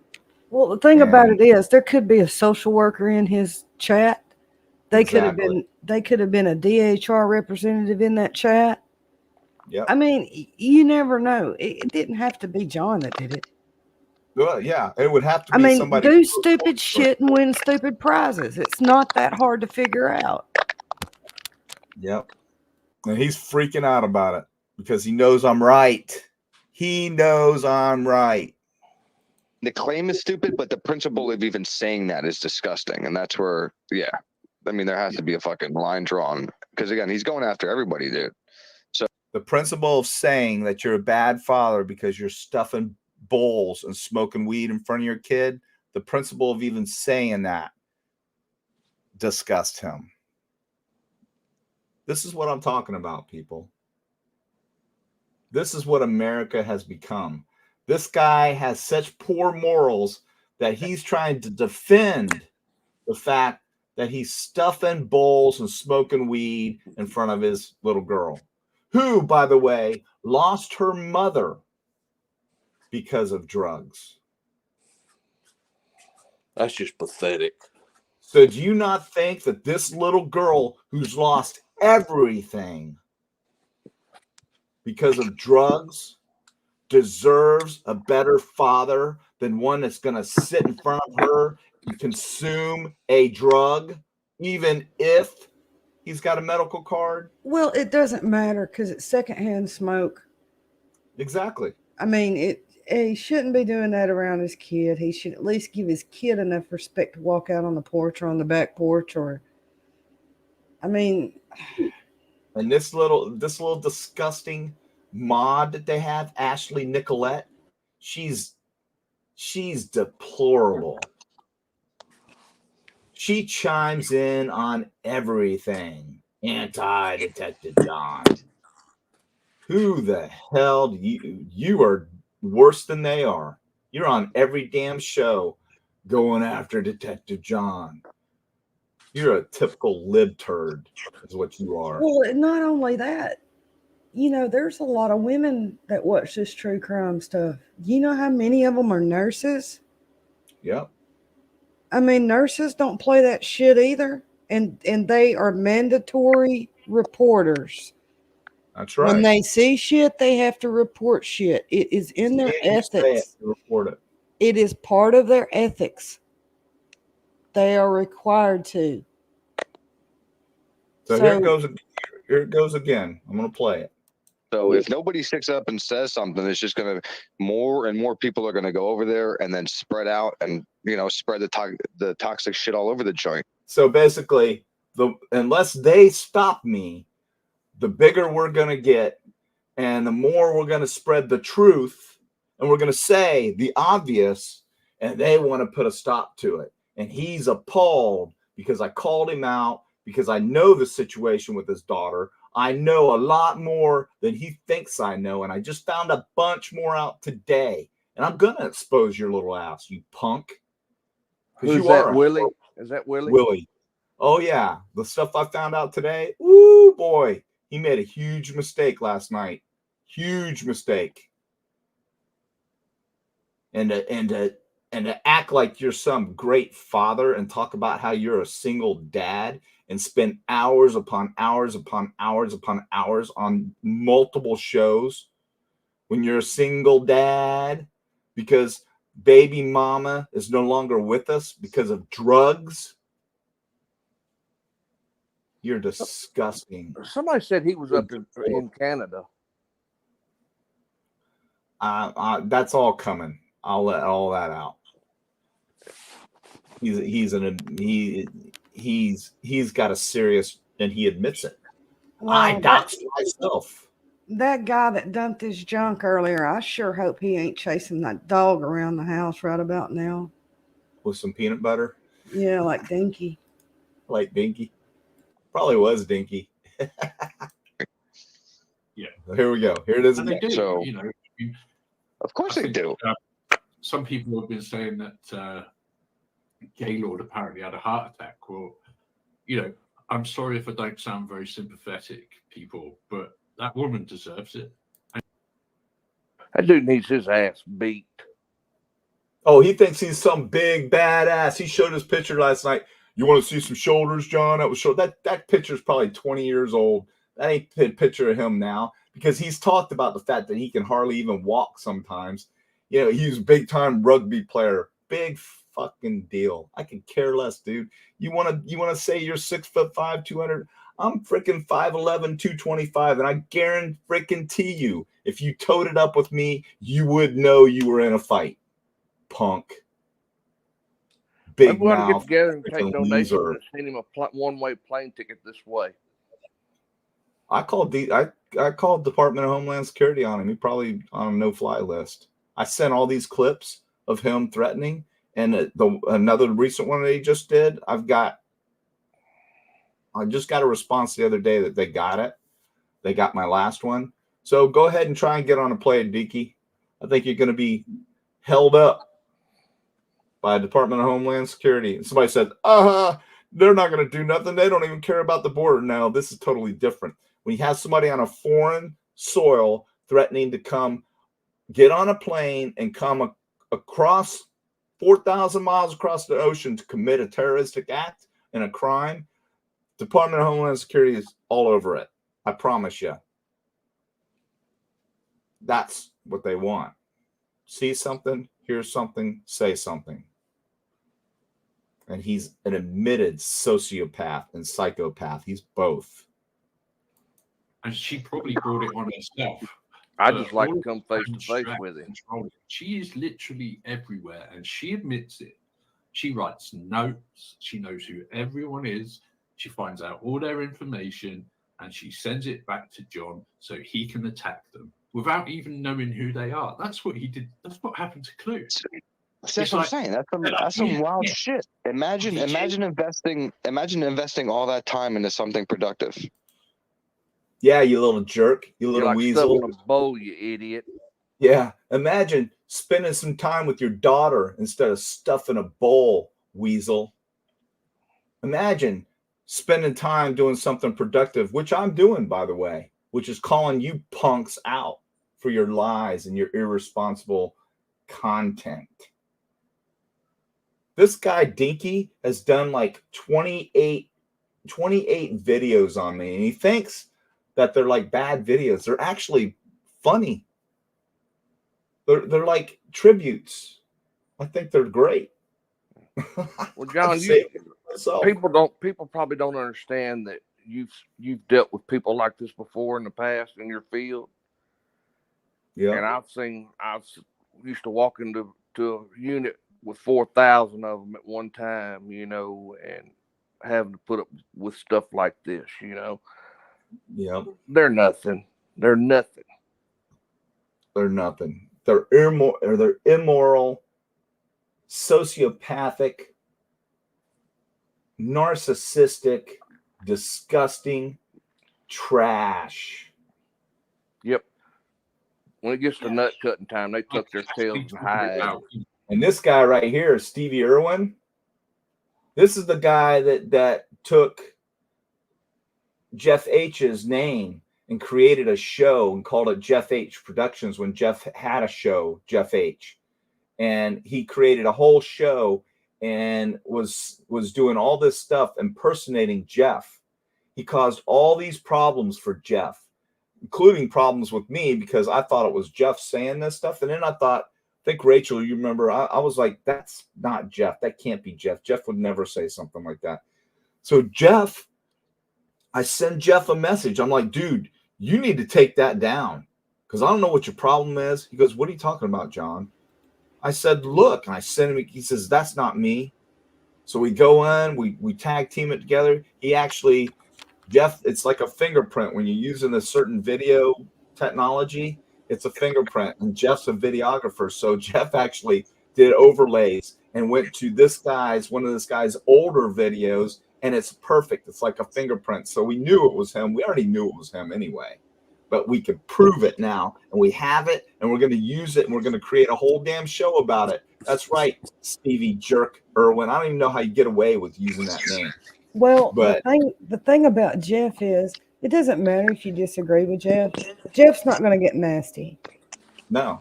Getting No. And that's nasty is why not what Jeff does. Jeff that's has how more. I figured out it wasn't Jeff, because it was totally out of character.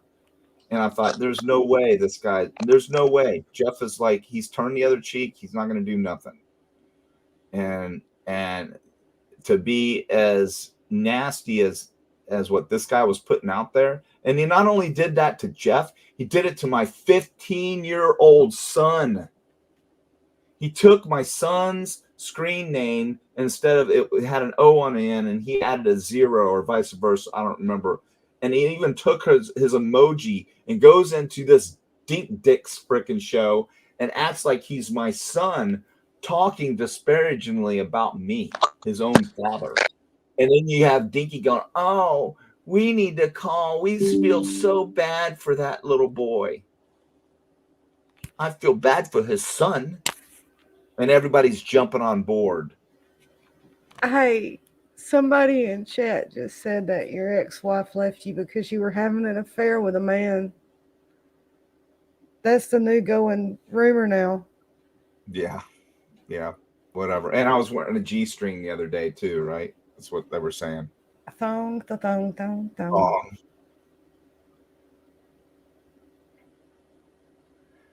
Yeah.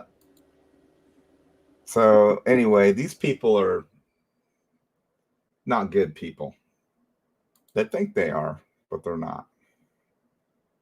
I'm going to post the link again, y'all.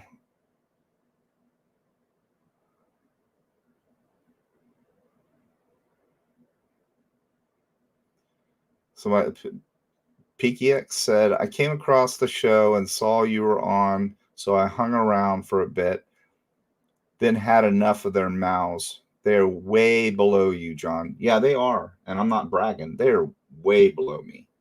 I am here and they are here. And I'm scraping it off my shoe. They can't hang because none of them are smart enough.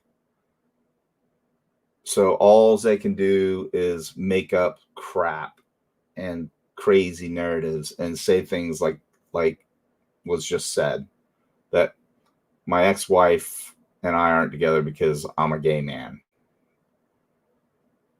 Yeah, I don't swing that way.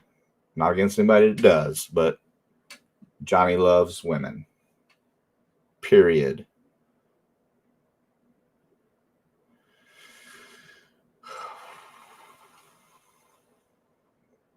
Let's see here.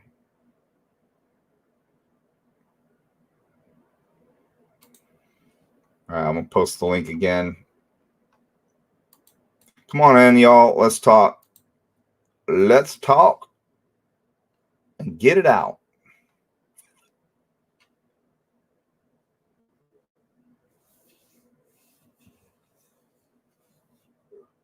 I don't know. I don't know if she did or not. Mindy, I don't know if she got demonetized.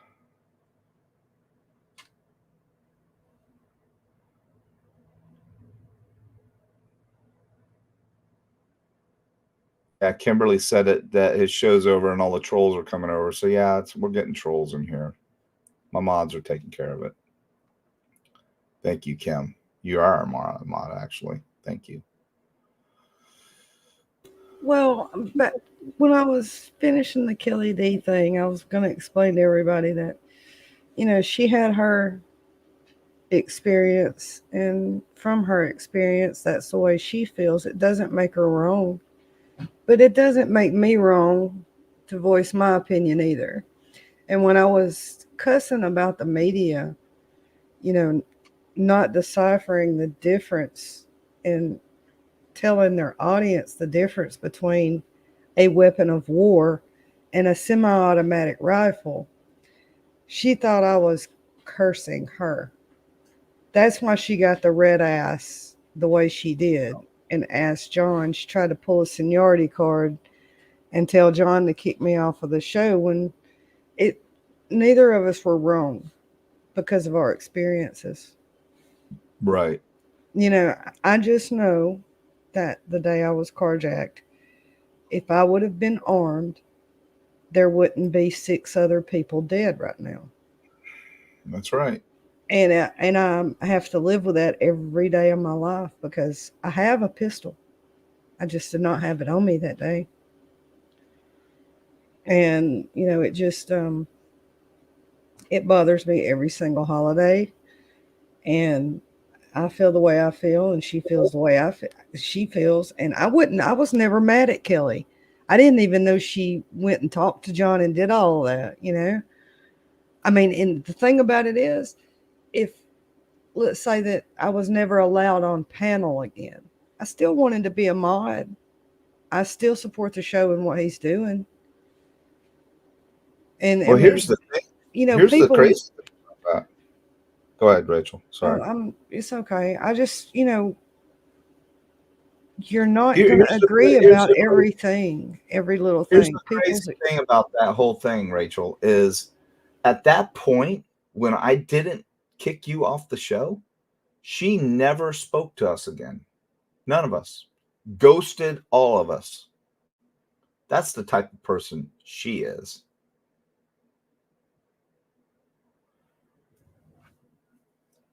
So you guys remember that. And now she's trying to go on and get on these very shows where she is the predicate. She is the main catalyst for all of that hate that I allegedly was hateful doing. That woman was obsessed all day long.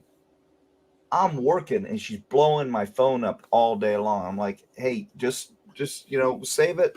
Send me a clip. I'll watch it later. I don't have time for it right now. That's what she did. She sat at home all day long, like this man just described and said that one of my other creators did. But no, that woman was 100,000 times worse than J-Lord. Well, 100,000 times. And now she's trying to jump on their shows and ask for forgiveness. well, That is insane. the crazy thing about it is I wasn't even upset after we had our disagreement. I wasn't even upset when I was typing about it. I was just giving my opinion from my experience, just the same way she was. And the first thing I didn't even know I didn't even know it was an argument, to tell you the truth. I was about 3 gummies to the good and didn't even know she was taking it as an argument. Right. I had no idea any of that went on, and I was like, well, that kind of sucks because, I liked Kelly. And I still don't have anything bad to say about her. And she just blew that all out of proportion. Yeah, and they started last night. They started a rumor. This Bonnie chick said, "Oh, I talked to J-Lord, and J-Lord asked me if she should leave leave John's show." There ain't no way J-Lord said anything like that. I promise you. I was on the phone with J-Lord when this all happened to her. I talked to her 4 or 5 times a day. So I see what they try to do. They try to spin this narrative. J-Lord has a home here, and she goes anywhere she wants. She just has a voice here, and that's it. Period. She believes in what we believe in and what we're doing.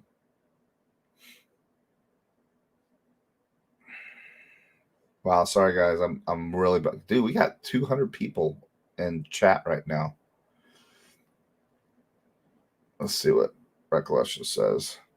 And Rock Chalk, oh my God, she was essentially proving John right, talking all about how John is behind on who she most recently left. Yeah. It's insane. That woman is nuts. She is crazier than hell. She got her ass handed to her by probably the most unsmart creator there is. He handed her ass. I laughed my ass off. He doxed the shit out of her too. So I didn't even have to do any work there. I was on Brittany's channel night before last, I believe. They were talking about the what's that case? The girl and her boyfriend, she's pregnant and got shot. She was talking about that case.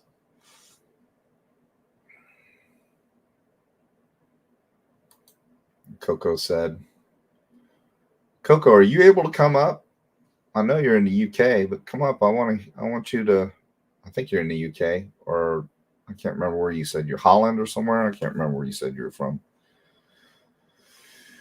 How are they getting away with the UK if it was supposed to be like Wildfire on the channel? We'll get slaughtered. I'm getting fucked off now. You rotten people. Let them get it. Yeah, you're right. You're right.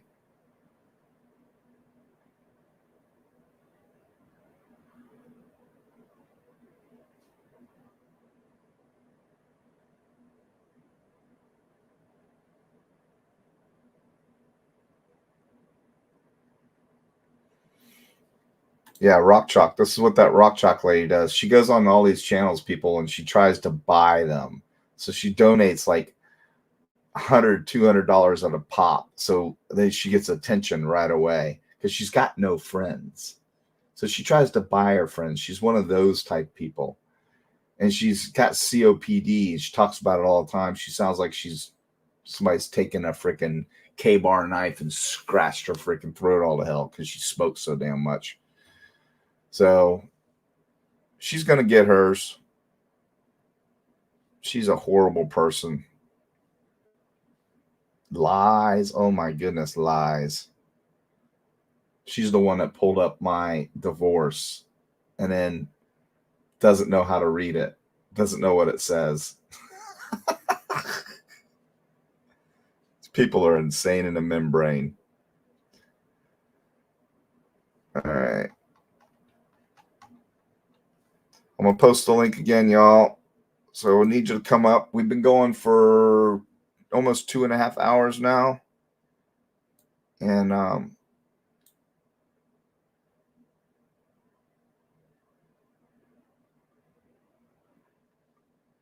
yeah.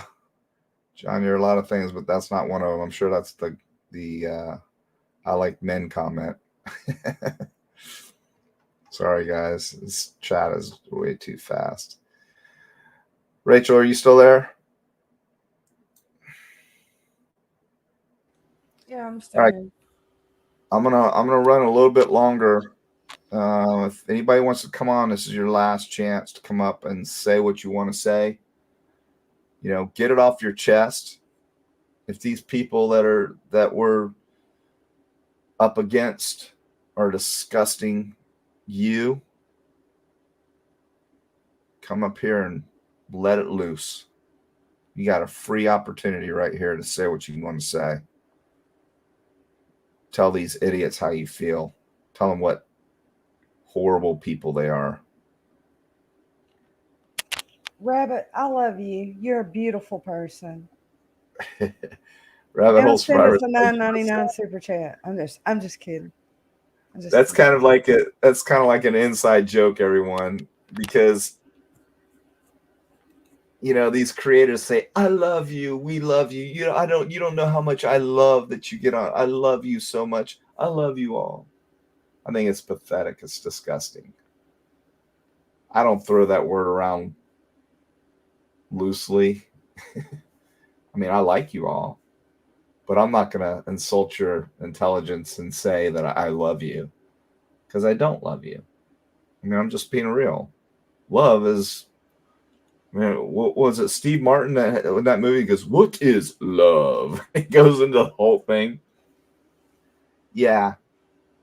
Now, I guess if you start throwing me $150, $200 super chats at a pop, I'll love the hell out of you like they do. No, I won't. That's not my style, y'all. So,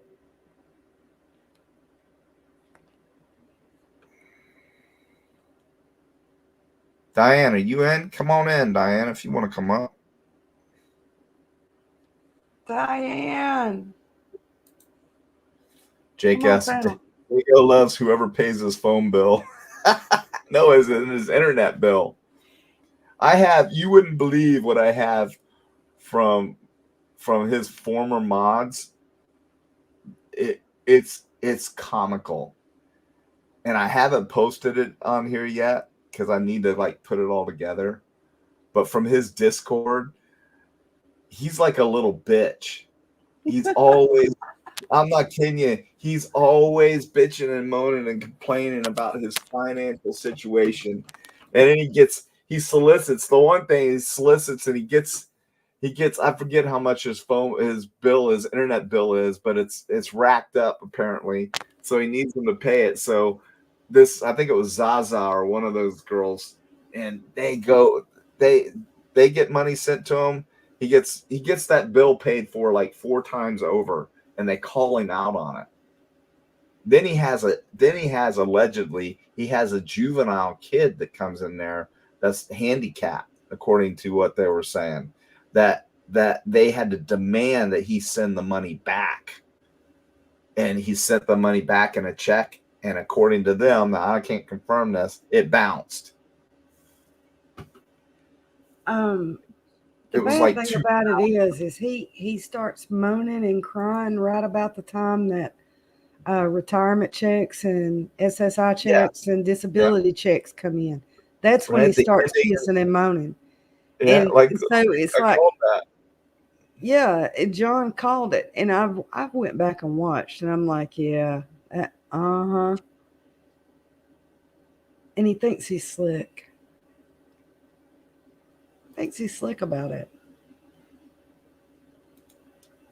Coco, you don't have to show your face. I just want to hear the accent. And you've got a lot of good stuff to say, I'm sure. I'm going to post it again. Reconsider. Give us 10 minutes of some Coco. And then I'll make sure that your face doesn't come up. I'll stop cam. Or no, you got to stop cam. That's all you got to do. So don't worry about it. Oh, we got Diane, Biology 101. What's up, Diane, Biology 101? This is my DNA specialist, but we're not ready to talk about DNA, but we will. What are you doing? Hello, Pablo? Sorry, guys. I'm trying to not do that back and forth thing. Hang on. Hello, hello? Hello, Pablo? All right, you there? Diane. Oh, Mindy, I am. So,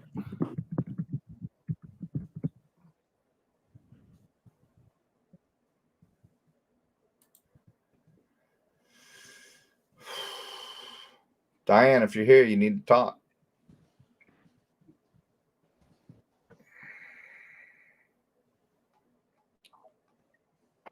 uh-oh. Hold up. Quick, Mindy, how do I do this? You're on. You're on right now. Whatever you're doing it right. Well, the problem is I've got that lag because I don't know which one I'm on. You gotta mute the actual show. Okay, mute the show. And just talk on your phone. How's that? That's good. There you go. Okay. Sorry about that. This is the first time I've ever done it live. So I knew there was a problem with echoing and all that stuff, and there was a difference in time. Anyway, hi. How is everybody? Hi. Splendid. How are you? I was trying to show Coco that you could come up without having to see your face. Yeah, see Coco, this is it right here. She's just a white blob dot. Yep. So come on, you can do come it. On. I told her I would do it if you would.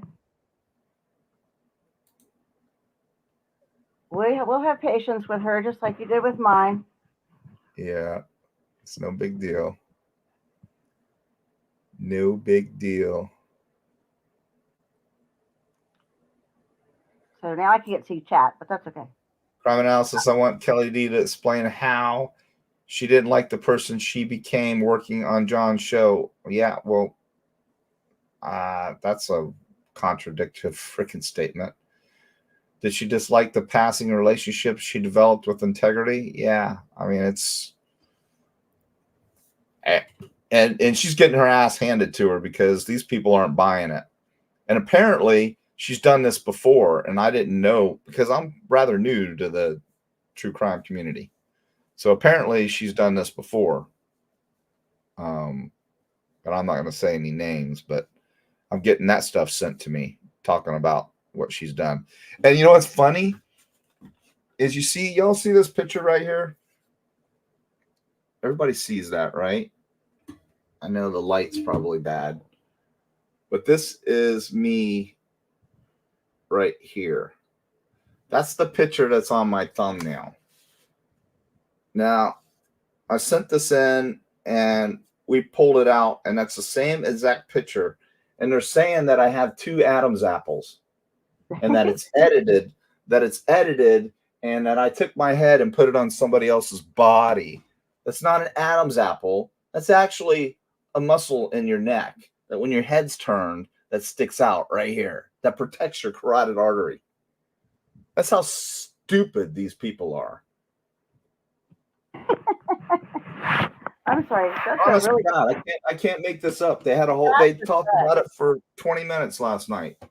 How that picture is edited, photoshopped.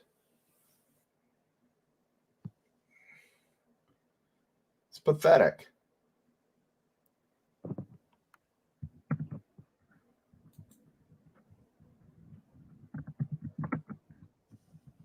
Bella.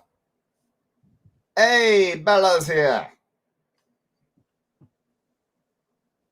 You there? Ah, we lost her. Bella Italia, she's in. Come back, Bella. I'm going to post it again. Chaos says they don't want to come on, but they're too nervous. Who does? Chaos, who got here the wrong. Nervous. I think that's who said it was tried to get on another channel and got here, but stayed because he liked it. Yeah, just come on. It's just fun. We're just chatting. It's totally relaxed. No need to be nervous at all. Just don't show your genitalia. Please. That's such a high school thing to do, man. Yeah, it is. So, but they think they're disrupting stuff. They're just actually making an ass out of themselves because Tanner's modding and he'll snatch that IP. They really should be embarrassed. Yeah, it's Wee Man, I would call him. I was gonna say. Wee Man, wee little man. Yeah. Rachel, you still there? You doing dishes? Rachel's here. No, I'm here.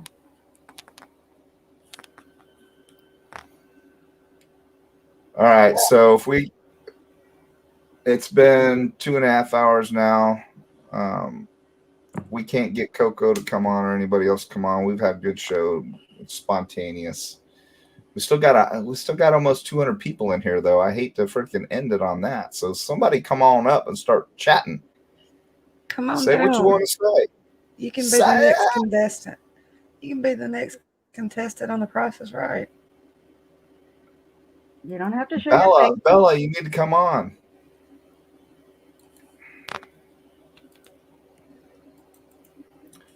I know there's a lot of people that are skeptical and they worry and all about their face and stuff. But that won't happen. You can't look any more embarrassing than I just did. So, go for it. No, I don't know which one to put. But come on, Tigger, come up. Giovanna, come up. Get Gio to come up here and talk. Coco says it's 1:30 in the morning and she's not coming up. Hey, you know what you all should do is you should go over to that dork show and talk about how horrible it was of him to say, or any show that he's on, because they all support him, to say that they wish that J-Lord was would die, That's and horrible. that she deserved to have a heart attack. Who does that? I don't know. I don't know that anybody deserves any of that crap. I wouldn't wish that on any of them. And Any of where's them. Black Austin? He get him up. We're having the ecto. Ecto will be back up. He's got 2 little kids he's got to deal with too. So Oh doing yeah. late night shows. Excuse me. CIA said this shows the truth and nothing but the truth, and you tell it how it is. That's why I watch your show, because you don't take no shit from anybody, just like I do. That's right, CIA. Thank you, buddy. Hey, I just wanted to throw this out there. If y'all are channel hunting, the interview room with Dr. Brucato is a really good show. Right. It really is. The pre-profile he did on the killer of the Idaho 4, then they arrested Brian. It was so close. It's scary. Yep. He did a whole video on that. Everybody needs to go watch that. It will blow your mind. Yep. Profilers are amazing, man. He profiled him before he got arrested. And then he profiled him again after he was arrested, and they found out who he was. I profiled him too. I don't know if you know that or not. I profiled him. I said that this is going to be an individual who has disdain for women. He's going to be a loner. He may not even be from the area because it was a college town. I said all that stuff. I said, what was it that I said that was really compelling? I don't remember it now, but somebody reminded me. It doesn't matter if Bill Thompson is a little bit senile, because he has it's more than one prosecutor on this case. Yeah, he's not going to be giving the opening statements. That's not Bill's not going to give the opening statements. He's going to have somebody that can tell a story on that team that's going to do a bang up job. I promise you. Marissa says, I remember that, John. Yes, I did. I totally profiled him. And I also said that, when we had nobody and everybody was on the other ones, I said it could very well be that it's not going to be any of these people. It's going to be a total stranger, and, people are saying serial killer. He's a mass murderer. He's not a serial killer that we know of, but there's a difference. I think it's personal. I think we're going to find out a lot more when we see that digital footprint. I think they're going to paint a pretty good picture as to what the motive was, because let's face it, we're not going to hear it from him. And people are still on the bandwagon that he's going to plea. There ain't no way he's going to plea. Remember this, y'all. Just because he wants to plea does not mean he gets to plea. The state has to accept a plea, and the state generally will offer a plea, but they're not going to offer a plea in this case. There's no way that Bill's going to go out on this case pleading it down, because he already caught enough flack for his last DP case that he allowed. That was a DP case, and he pled it down or something. I don't know all the circumstances, but I know he caught a lot of heat for that. But there were different circumstances there. Here we don't have an issue of where are the bodies, things like that. We know where everything is, so he's got nothing to work with. I mean, if there's no bargaining chip for him to play with. Right. So if he'd have snatched one of the bodies and taken it and hid it somewhere, then he could have something to bargain with. But he's got none of that. There's no reason for the state to entertain any kind of a plea, y'all. And people are like, "Oh, what about the cost?" The cost doesn't matter. The governor already gave $1 million right off the bat for this case. So This guy is done deal. They're gonna spare no expense, I promise you.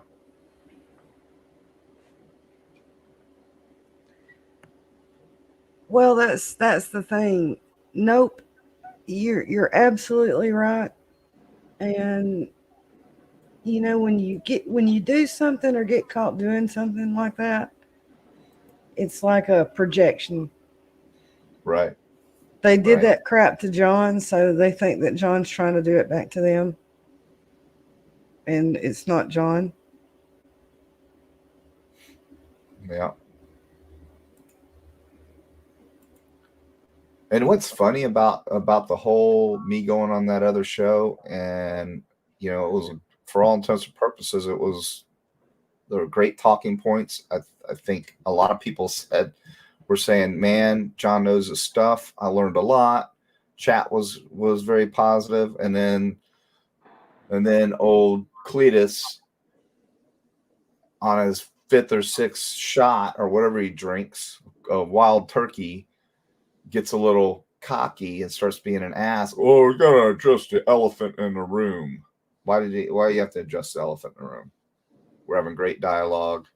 We agreed to disagree and move on, and things were going to be good, but he had to address the elephant in the room. And then I overcame that. I had 7 people on panel at one time, all coming at me. And I'm sorry, I'll say it. I owned every one of them. I owned their ass. They totally look like fools. And I stayed for hours. You think I'm going to stay for hours if my ass is getting owned? I think I'd be figuring out a way to get out of that situation. But I ate it up. I gobbled it up. I was hungry. I was hungry for the knowledge. And they look like total fools. And then in the end, we're like, hey, we're good. And then they immediately leave that show and go on to another show and start talking smack about me. And it gets twisted around. I had not intended on ever even mention them again, unless I held my ground and I said, if you continue to do what you're doing, you can count on me taking your content and making it mine. And that's the way it ended. Not the next day or morning or whatever, he's on another show. There were 3 of them are on another show talking shit about me. And I'm like, I sent her a message in her chat. Look, I think you should know the truth. I've got 3 emails now saying what was happening, and she didn't even respond, didn't want to hear it, nothing. I'm trying to tell her, look, I didn't renege on the deal, they did. So there you go. I'm a fighter. I'm not going to let it slide.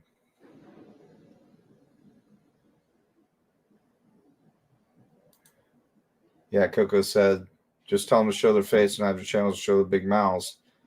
They're insignificant and hide their identity. They're a joke hanging out in American channels. They are weird. You're absolutely right. They are. Dinky's from Devon. You know where Devon is? I found he's from Devon. Kind of like the country.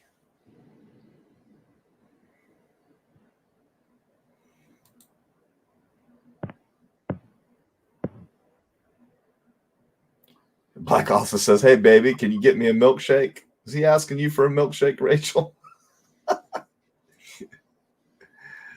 My milkshake? How's that song go? My milkshake?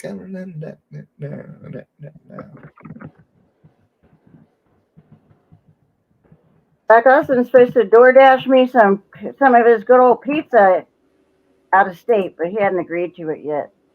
Right. Yeah, he's got that pizza crust mix he throws on that pan before he throws that frozen pizza in the oven. He said it's good.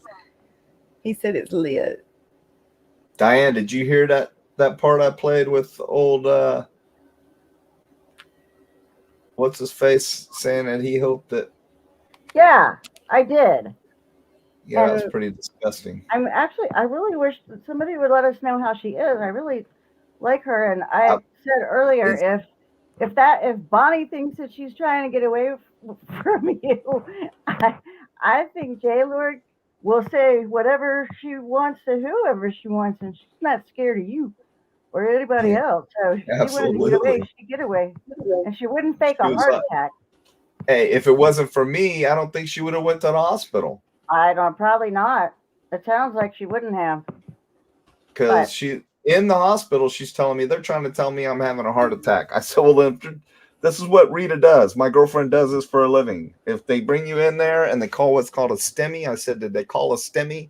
Yeah, they're calling it a STEMI. Well, they're thinking you're having a heart attack. So they're going to wheel you up to whatever their cardiac floor is, and they're probably going to look at you to see if you got a blockage, and they're going to do a stent, a cardiac cath. And her husband Yeah, doesn't hopefully that's know to get in touch with us. I sent her a no, but message.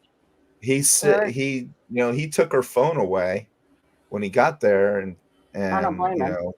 basically said, hey, get off the phone, we'll call you when this is all done, when she Right. gets released. So he said we'll call when she gets out. So Okay. I'm assuming she's still in there. And I agree with him. I think she doesn't need to be doing all this stuff while she's trying to get better. She's an And asset. silencing J Lord. That's what Black Austin says. No one's silencing J Lord.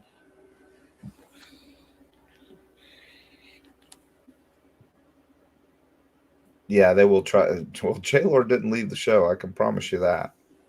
She might leave the show after this. She might leave all of it because she's got her health to worry about temporarily. She might have to go to rehab, cardio rehab. And I would support that 100%.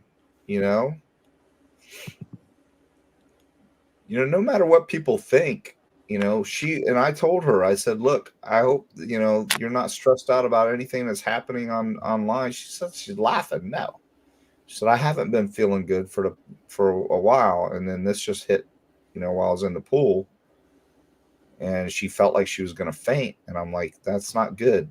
You need to go right now. And she said she's had low energy, and and then that she said, I really don't feel good, John. And I said, well, what do you mean? Articulate to me what not feeling good is. Well, my back hurts right in between, my shoulder blades really bad, and I'm short of breath. And she was in the pool. I said, get out of the pool right now. Yeah. Call your husband and get your butt to the hospital. Because I didn't want to tell her that she was having a heart attack. No. I was trying to tell her, maybe it's, because she had a cough. Remember the other night she had a cough, and I asked her about her cough.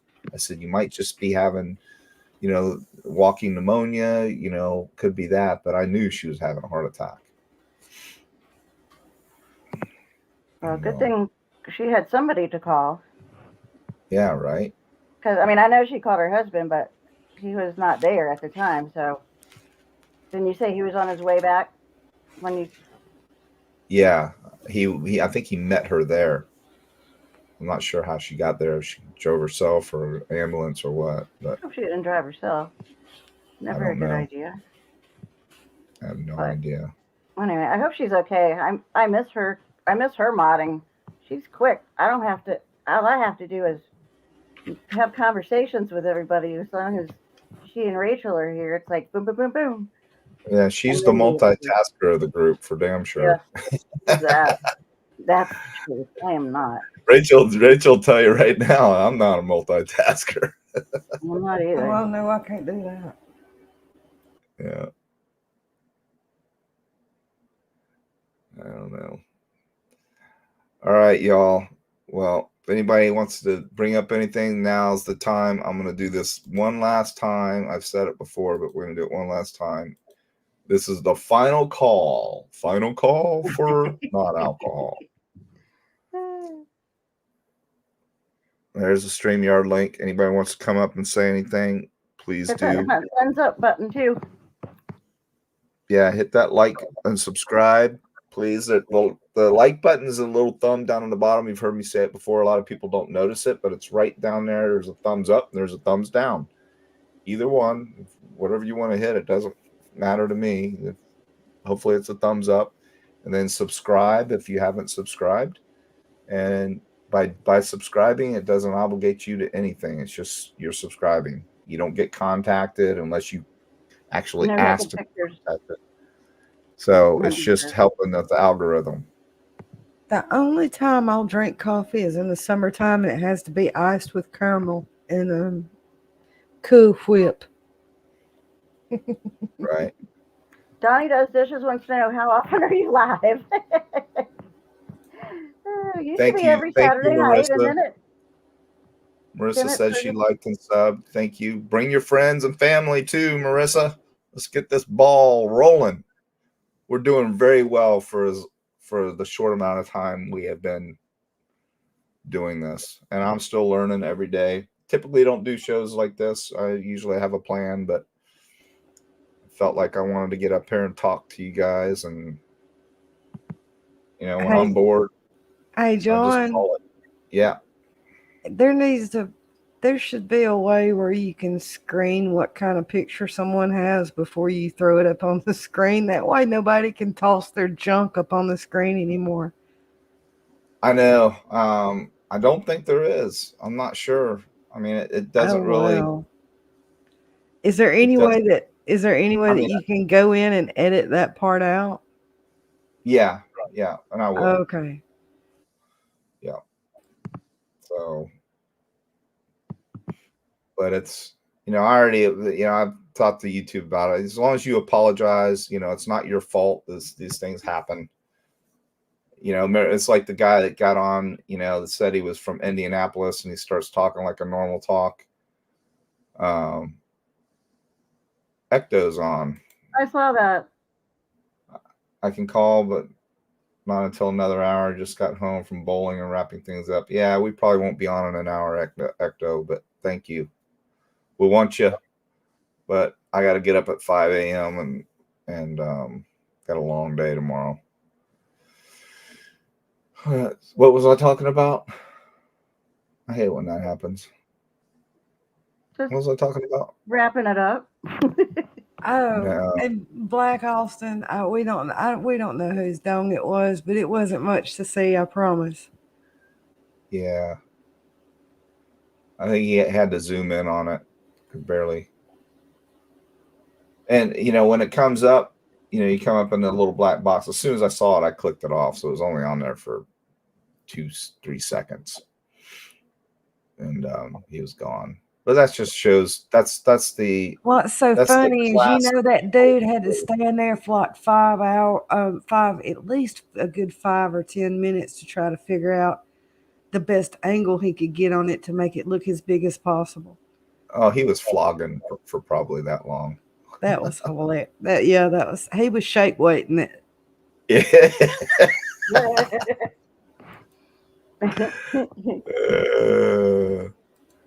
Yep. And I could probably guess in about 3 or 4 people who it was, but I'll let Tanner. Tanner was on. He's down in his room, but he's immediately on it. So we have to wait till the show's over to delete it. But he grabbed the IP, and we'll do a FCC violation. Get that turned in and send it over to YouTube. So people are just punks. Mindy says it wasn't her. She swears. You said that, Mindy? Mindy. Yeah, right.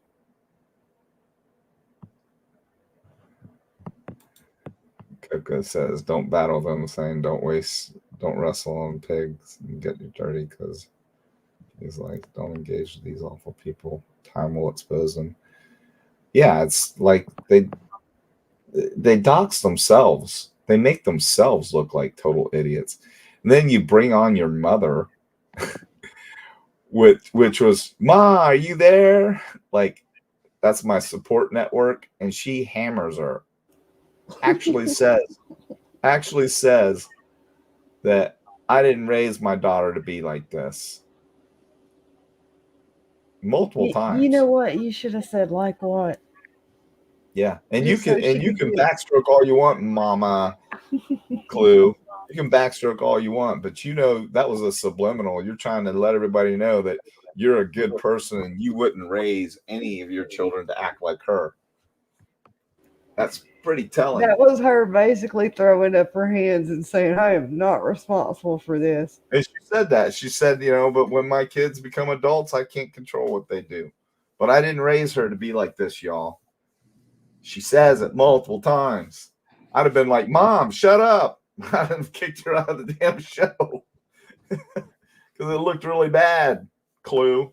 Get a clue.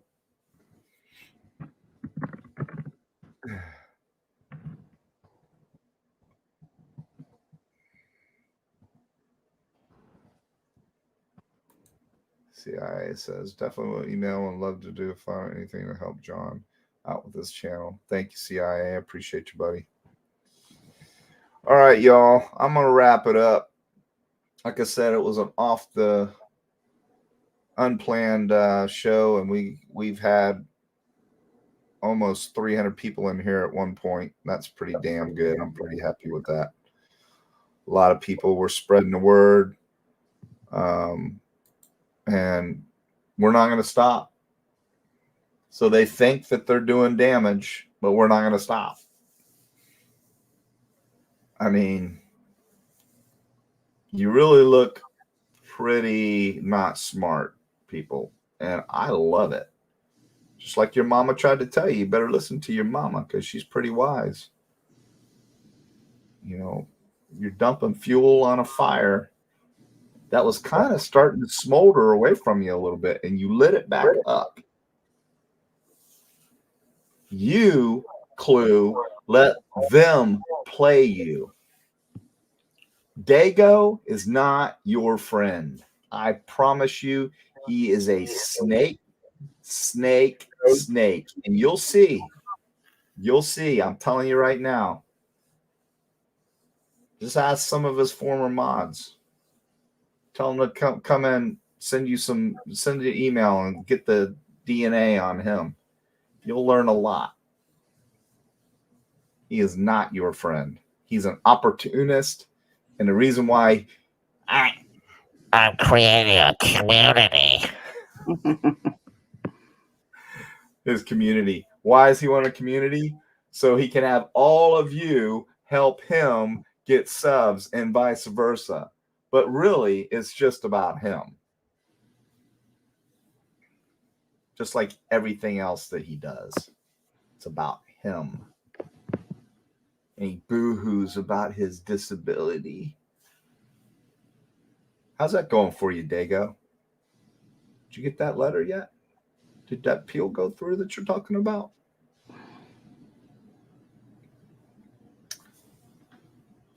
Yeah. Yep. Good times, y'all. Good times. And like somebody just said, what did she say? You call it like you see it, DJ. I mean, I'm not doing anything brilliant, y'all. I'm just shoving it in their face.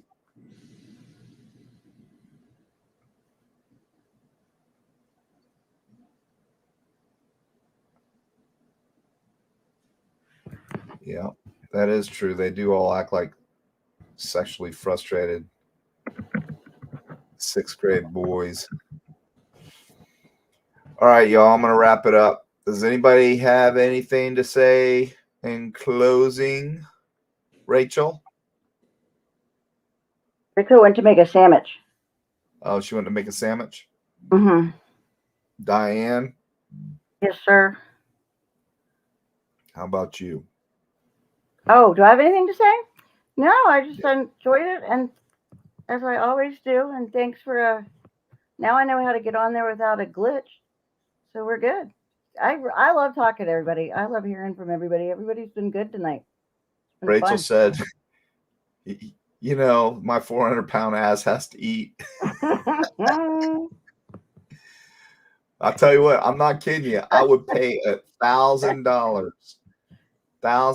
and I would even fly up to wherever and try and get with the local pal and coordinate, you know, some mat time for those two because she started spewing shit about Rachel. Not very smart. I don't think jumping on your little mini trampoline is going to do much good.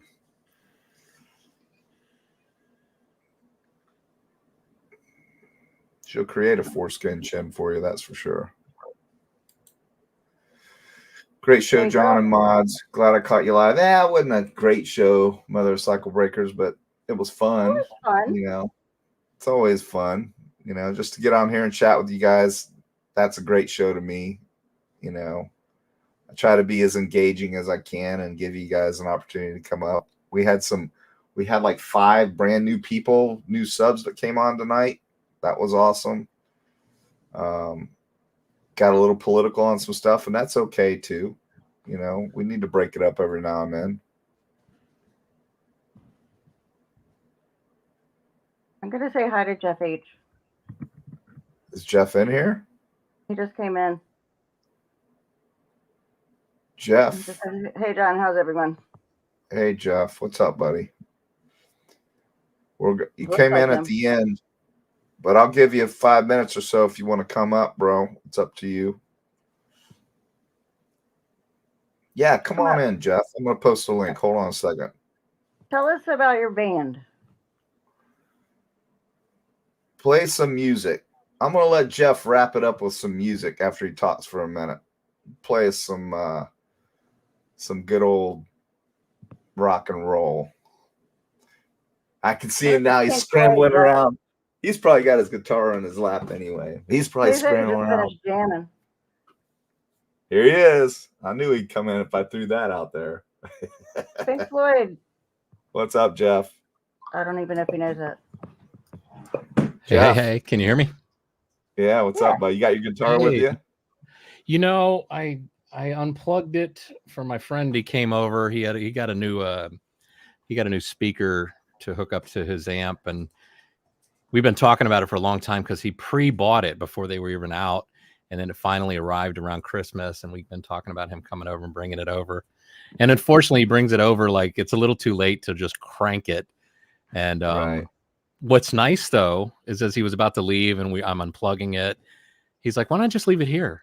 Because I'd mentioned, he's like, "Man, I'd love to hear this thing cranked." He's like, "I'll leave it here. You can just crank it tomorrow." I was like, "Cool, I'll do that." There you go. But yeah, I've kind of unplugged my my guitar from the what I've got this mic plugged into and stuff. Plus, Damari's upstairs and trying to sleep, I think. So there you go. That's he gets up pretty early in the morning, but so sorry I missed all the show. He just left and I just turned on, see if you were still on.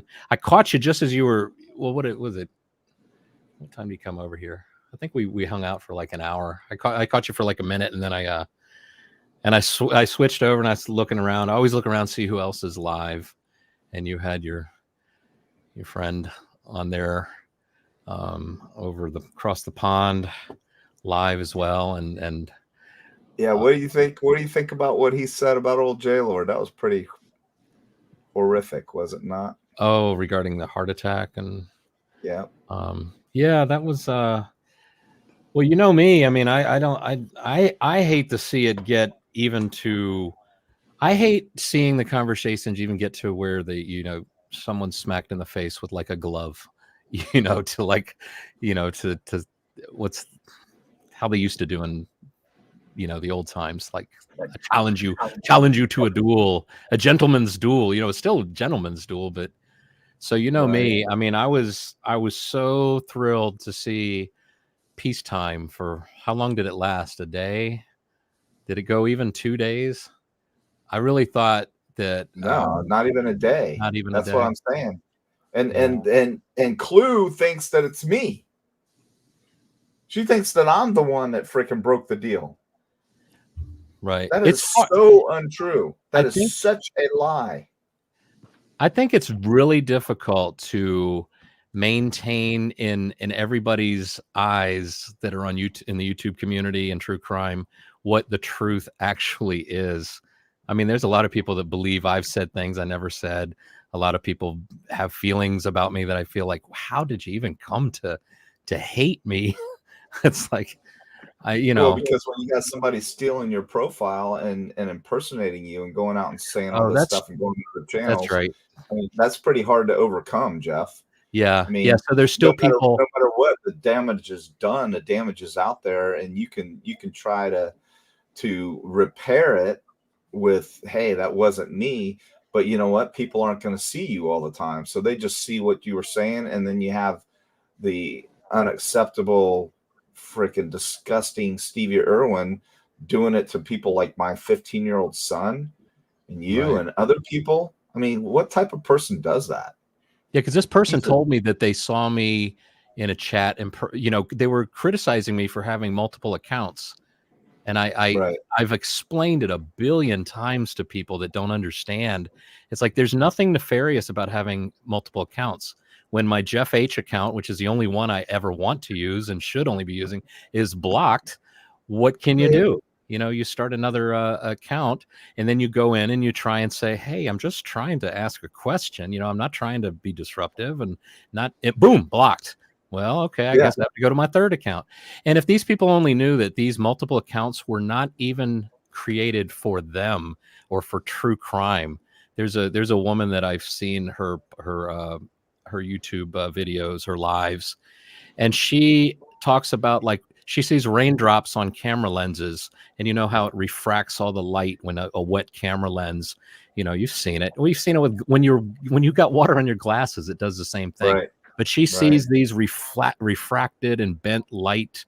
She thinks it's from aliens, and she thinks it's plasma coming from aliens they're here and they're going to take over. And I've gone in there trying to, because I mean, there are senior citizens that are very concerned. It sounds like, that are commenting like how soon do you think they would attack? But hi, Cindy. So those accounts were mainly created because she would always block, and then I would, like, a few days later I'd come back, see what she was talking about on her live, and I thought, oh my gosh, I can explain that as a photographer with a camera lens, and I know exactly what you're looking at. Or she'll see like something on the long story short, that's why most of those accounts were made, was just for that purpose. So they were just sitting there. So when I get blocked in a true crime community, it's like, oh, well, I'll just switch over to another account. But I never switched over to the account and then pretended and, like, laid low, like I'm going to fool them. They don't think I'm me. I would usually just come in and I would, and usually most people could tell by the questions I was asking, they were just continuation. They're like, that's Jeff H, isn't it? And it's like, yeah, of course it is. It's Jeff H. But this one person said, I saw you come into a chat and you impersonated a woman. And that's when I knew, it's like, hold on, I've never done that. Yeah. So that could very well be, that's not your MO. yeah, I'm not. That's not my thing.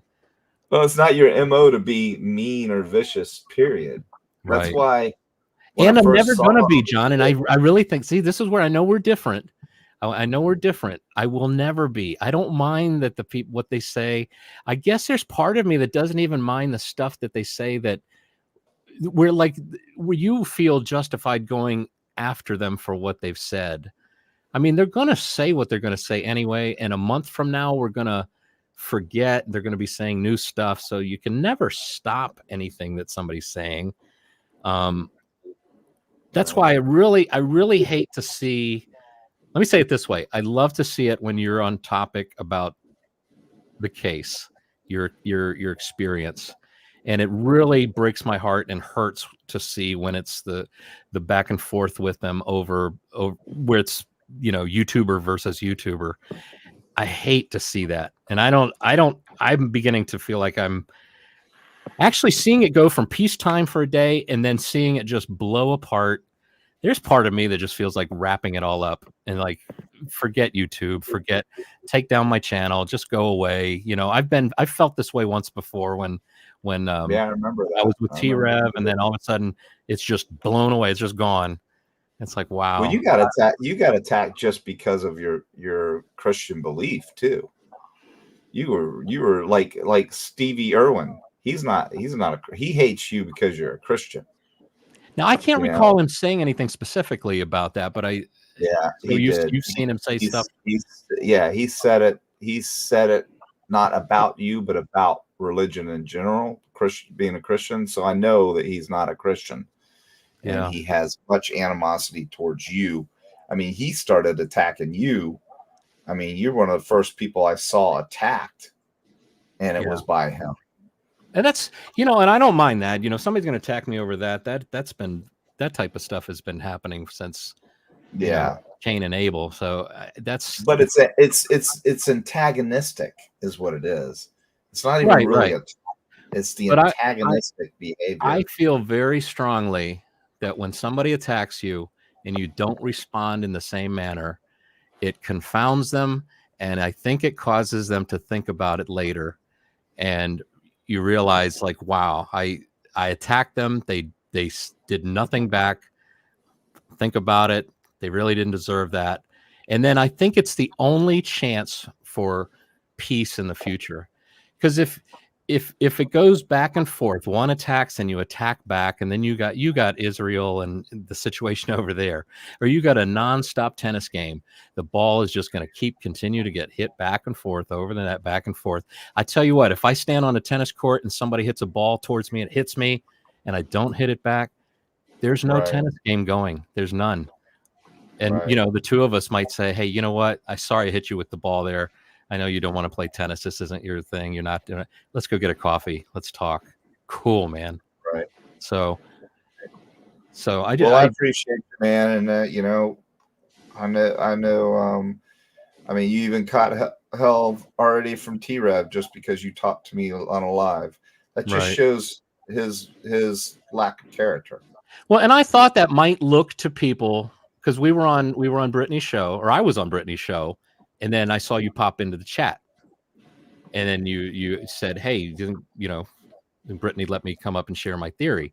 I asked her in the back chat, in the private chat, back chat, hey, Detective John would like to come up and share his theory. Do you know Detective John? And I think she said she wasn't completely familiar. And believe me, the whole time I'm thinking, like, I hope this doesn't, because I know I get negative feeling towards me just because of my affiliation with you.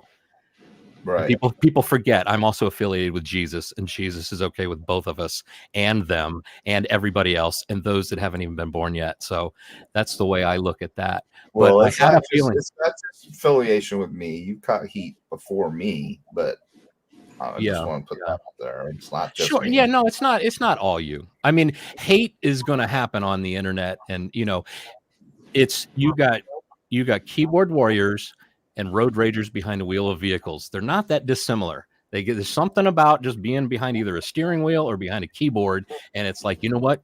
I wouldn't normally hate on that person, and I would be embarrassed if my family saw how I'm hating on that other person that I don't even know or don't know that well.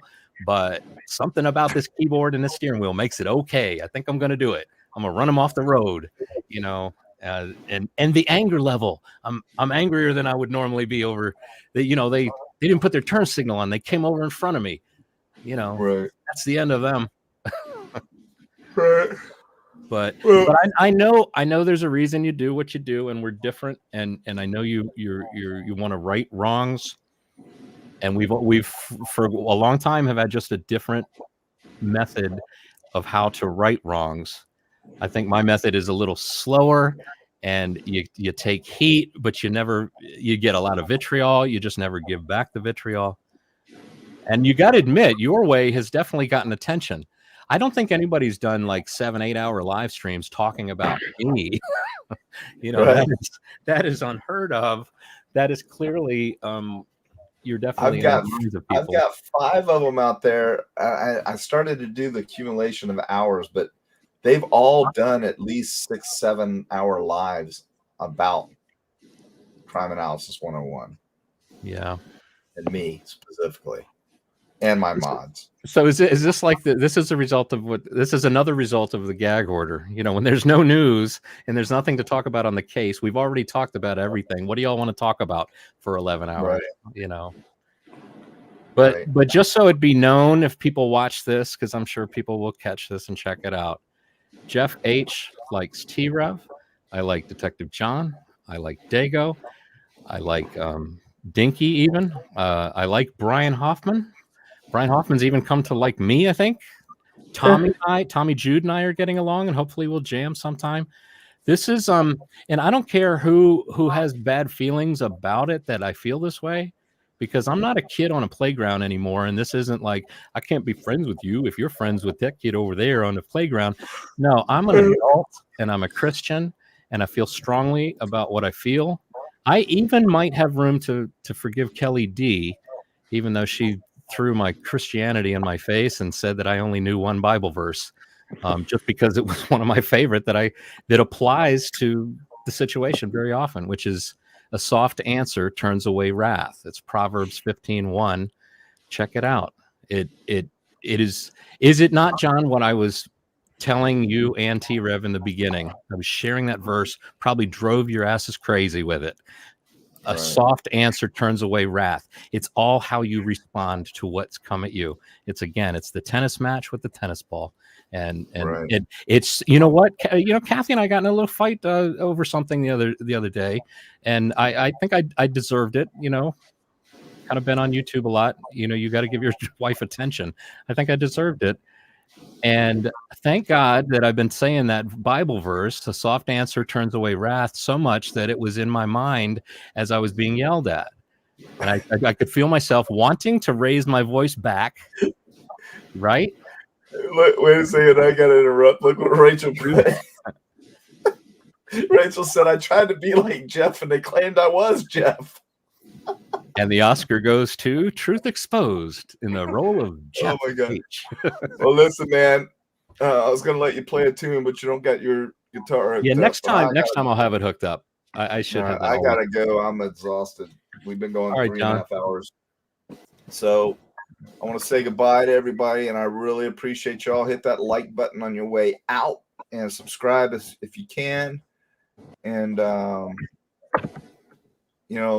little update on the old T-Rev situation. Black Austin said something here. Is there a Bible verse for paying $53,000 in a hole for child support?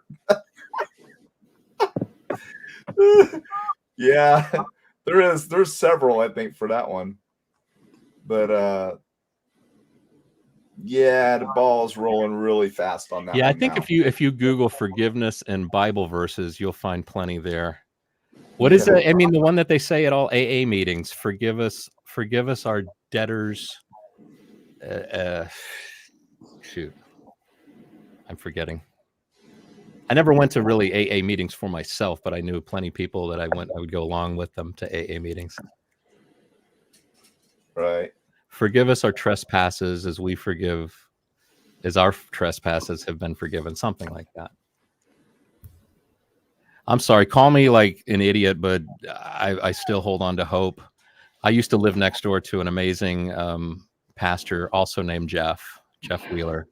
I don't know if he ever catches shows like this, but if he does, I hope it touches him that I still, I haven't talked to him in a little while, but he's Jeff's the coolest black dude I know.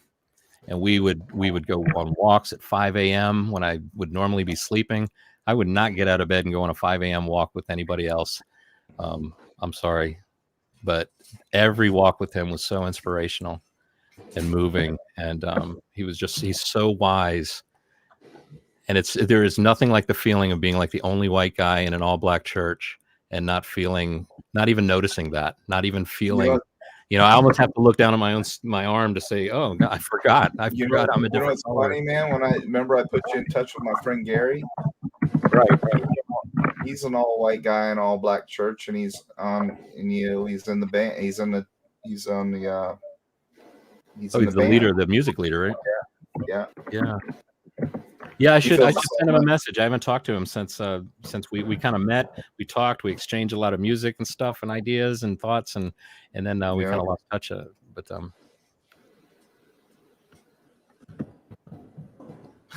Black Austin, Jeff. I thought T-Rev was the coolest black guy I know.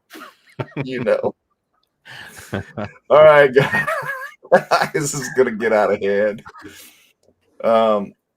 Hey, I want to say thank you again. Hit the like button and subscribe on your way out, and we will catch you later on this week. I just got you see me texting. I just got some pretty good information sent to me that I've been waiting on old Mr. T-Rev. So he wants to keep running his mouth about me. You just keep bringing the heat on yourself, boy. That's what I'm about, Jeff. Sorry. I was just about to say that doesn't sound like a soft answer is coming, John. Yeah, I'm not, Well, hey, hear what I say. You don't got to believe it. You don't even got to, implement it today. But I'm telling you, man, it works. And there's nothing. I know you can't. Well, maybe this party is enjoying the feud. No, that's not it at all. I had no, dude. To be honest with you, I wasn't even freaking thinking about that dude. And somebody's like, you see, at the end of every show, he's doing his little song about you, and he's doing these Stocky Pickens comments are all in his show. And I didn't even look at his damn show. I didn't care about the little weasel.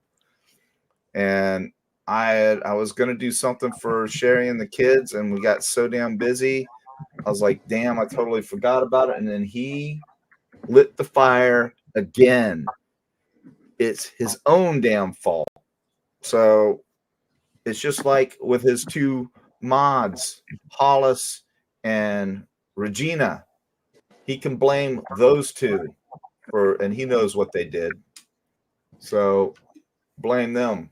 Well, I just hate to see the feuds between YouTubers. I know some other YouTubers, like when I first started, is one I was talking to, and she was telling me, because I said maybe one day I should start a YouTube channel. I've got the computer, I've got the tools, I got a camera.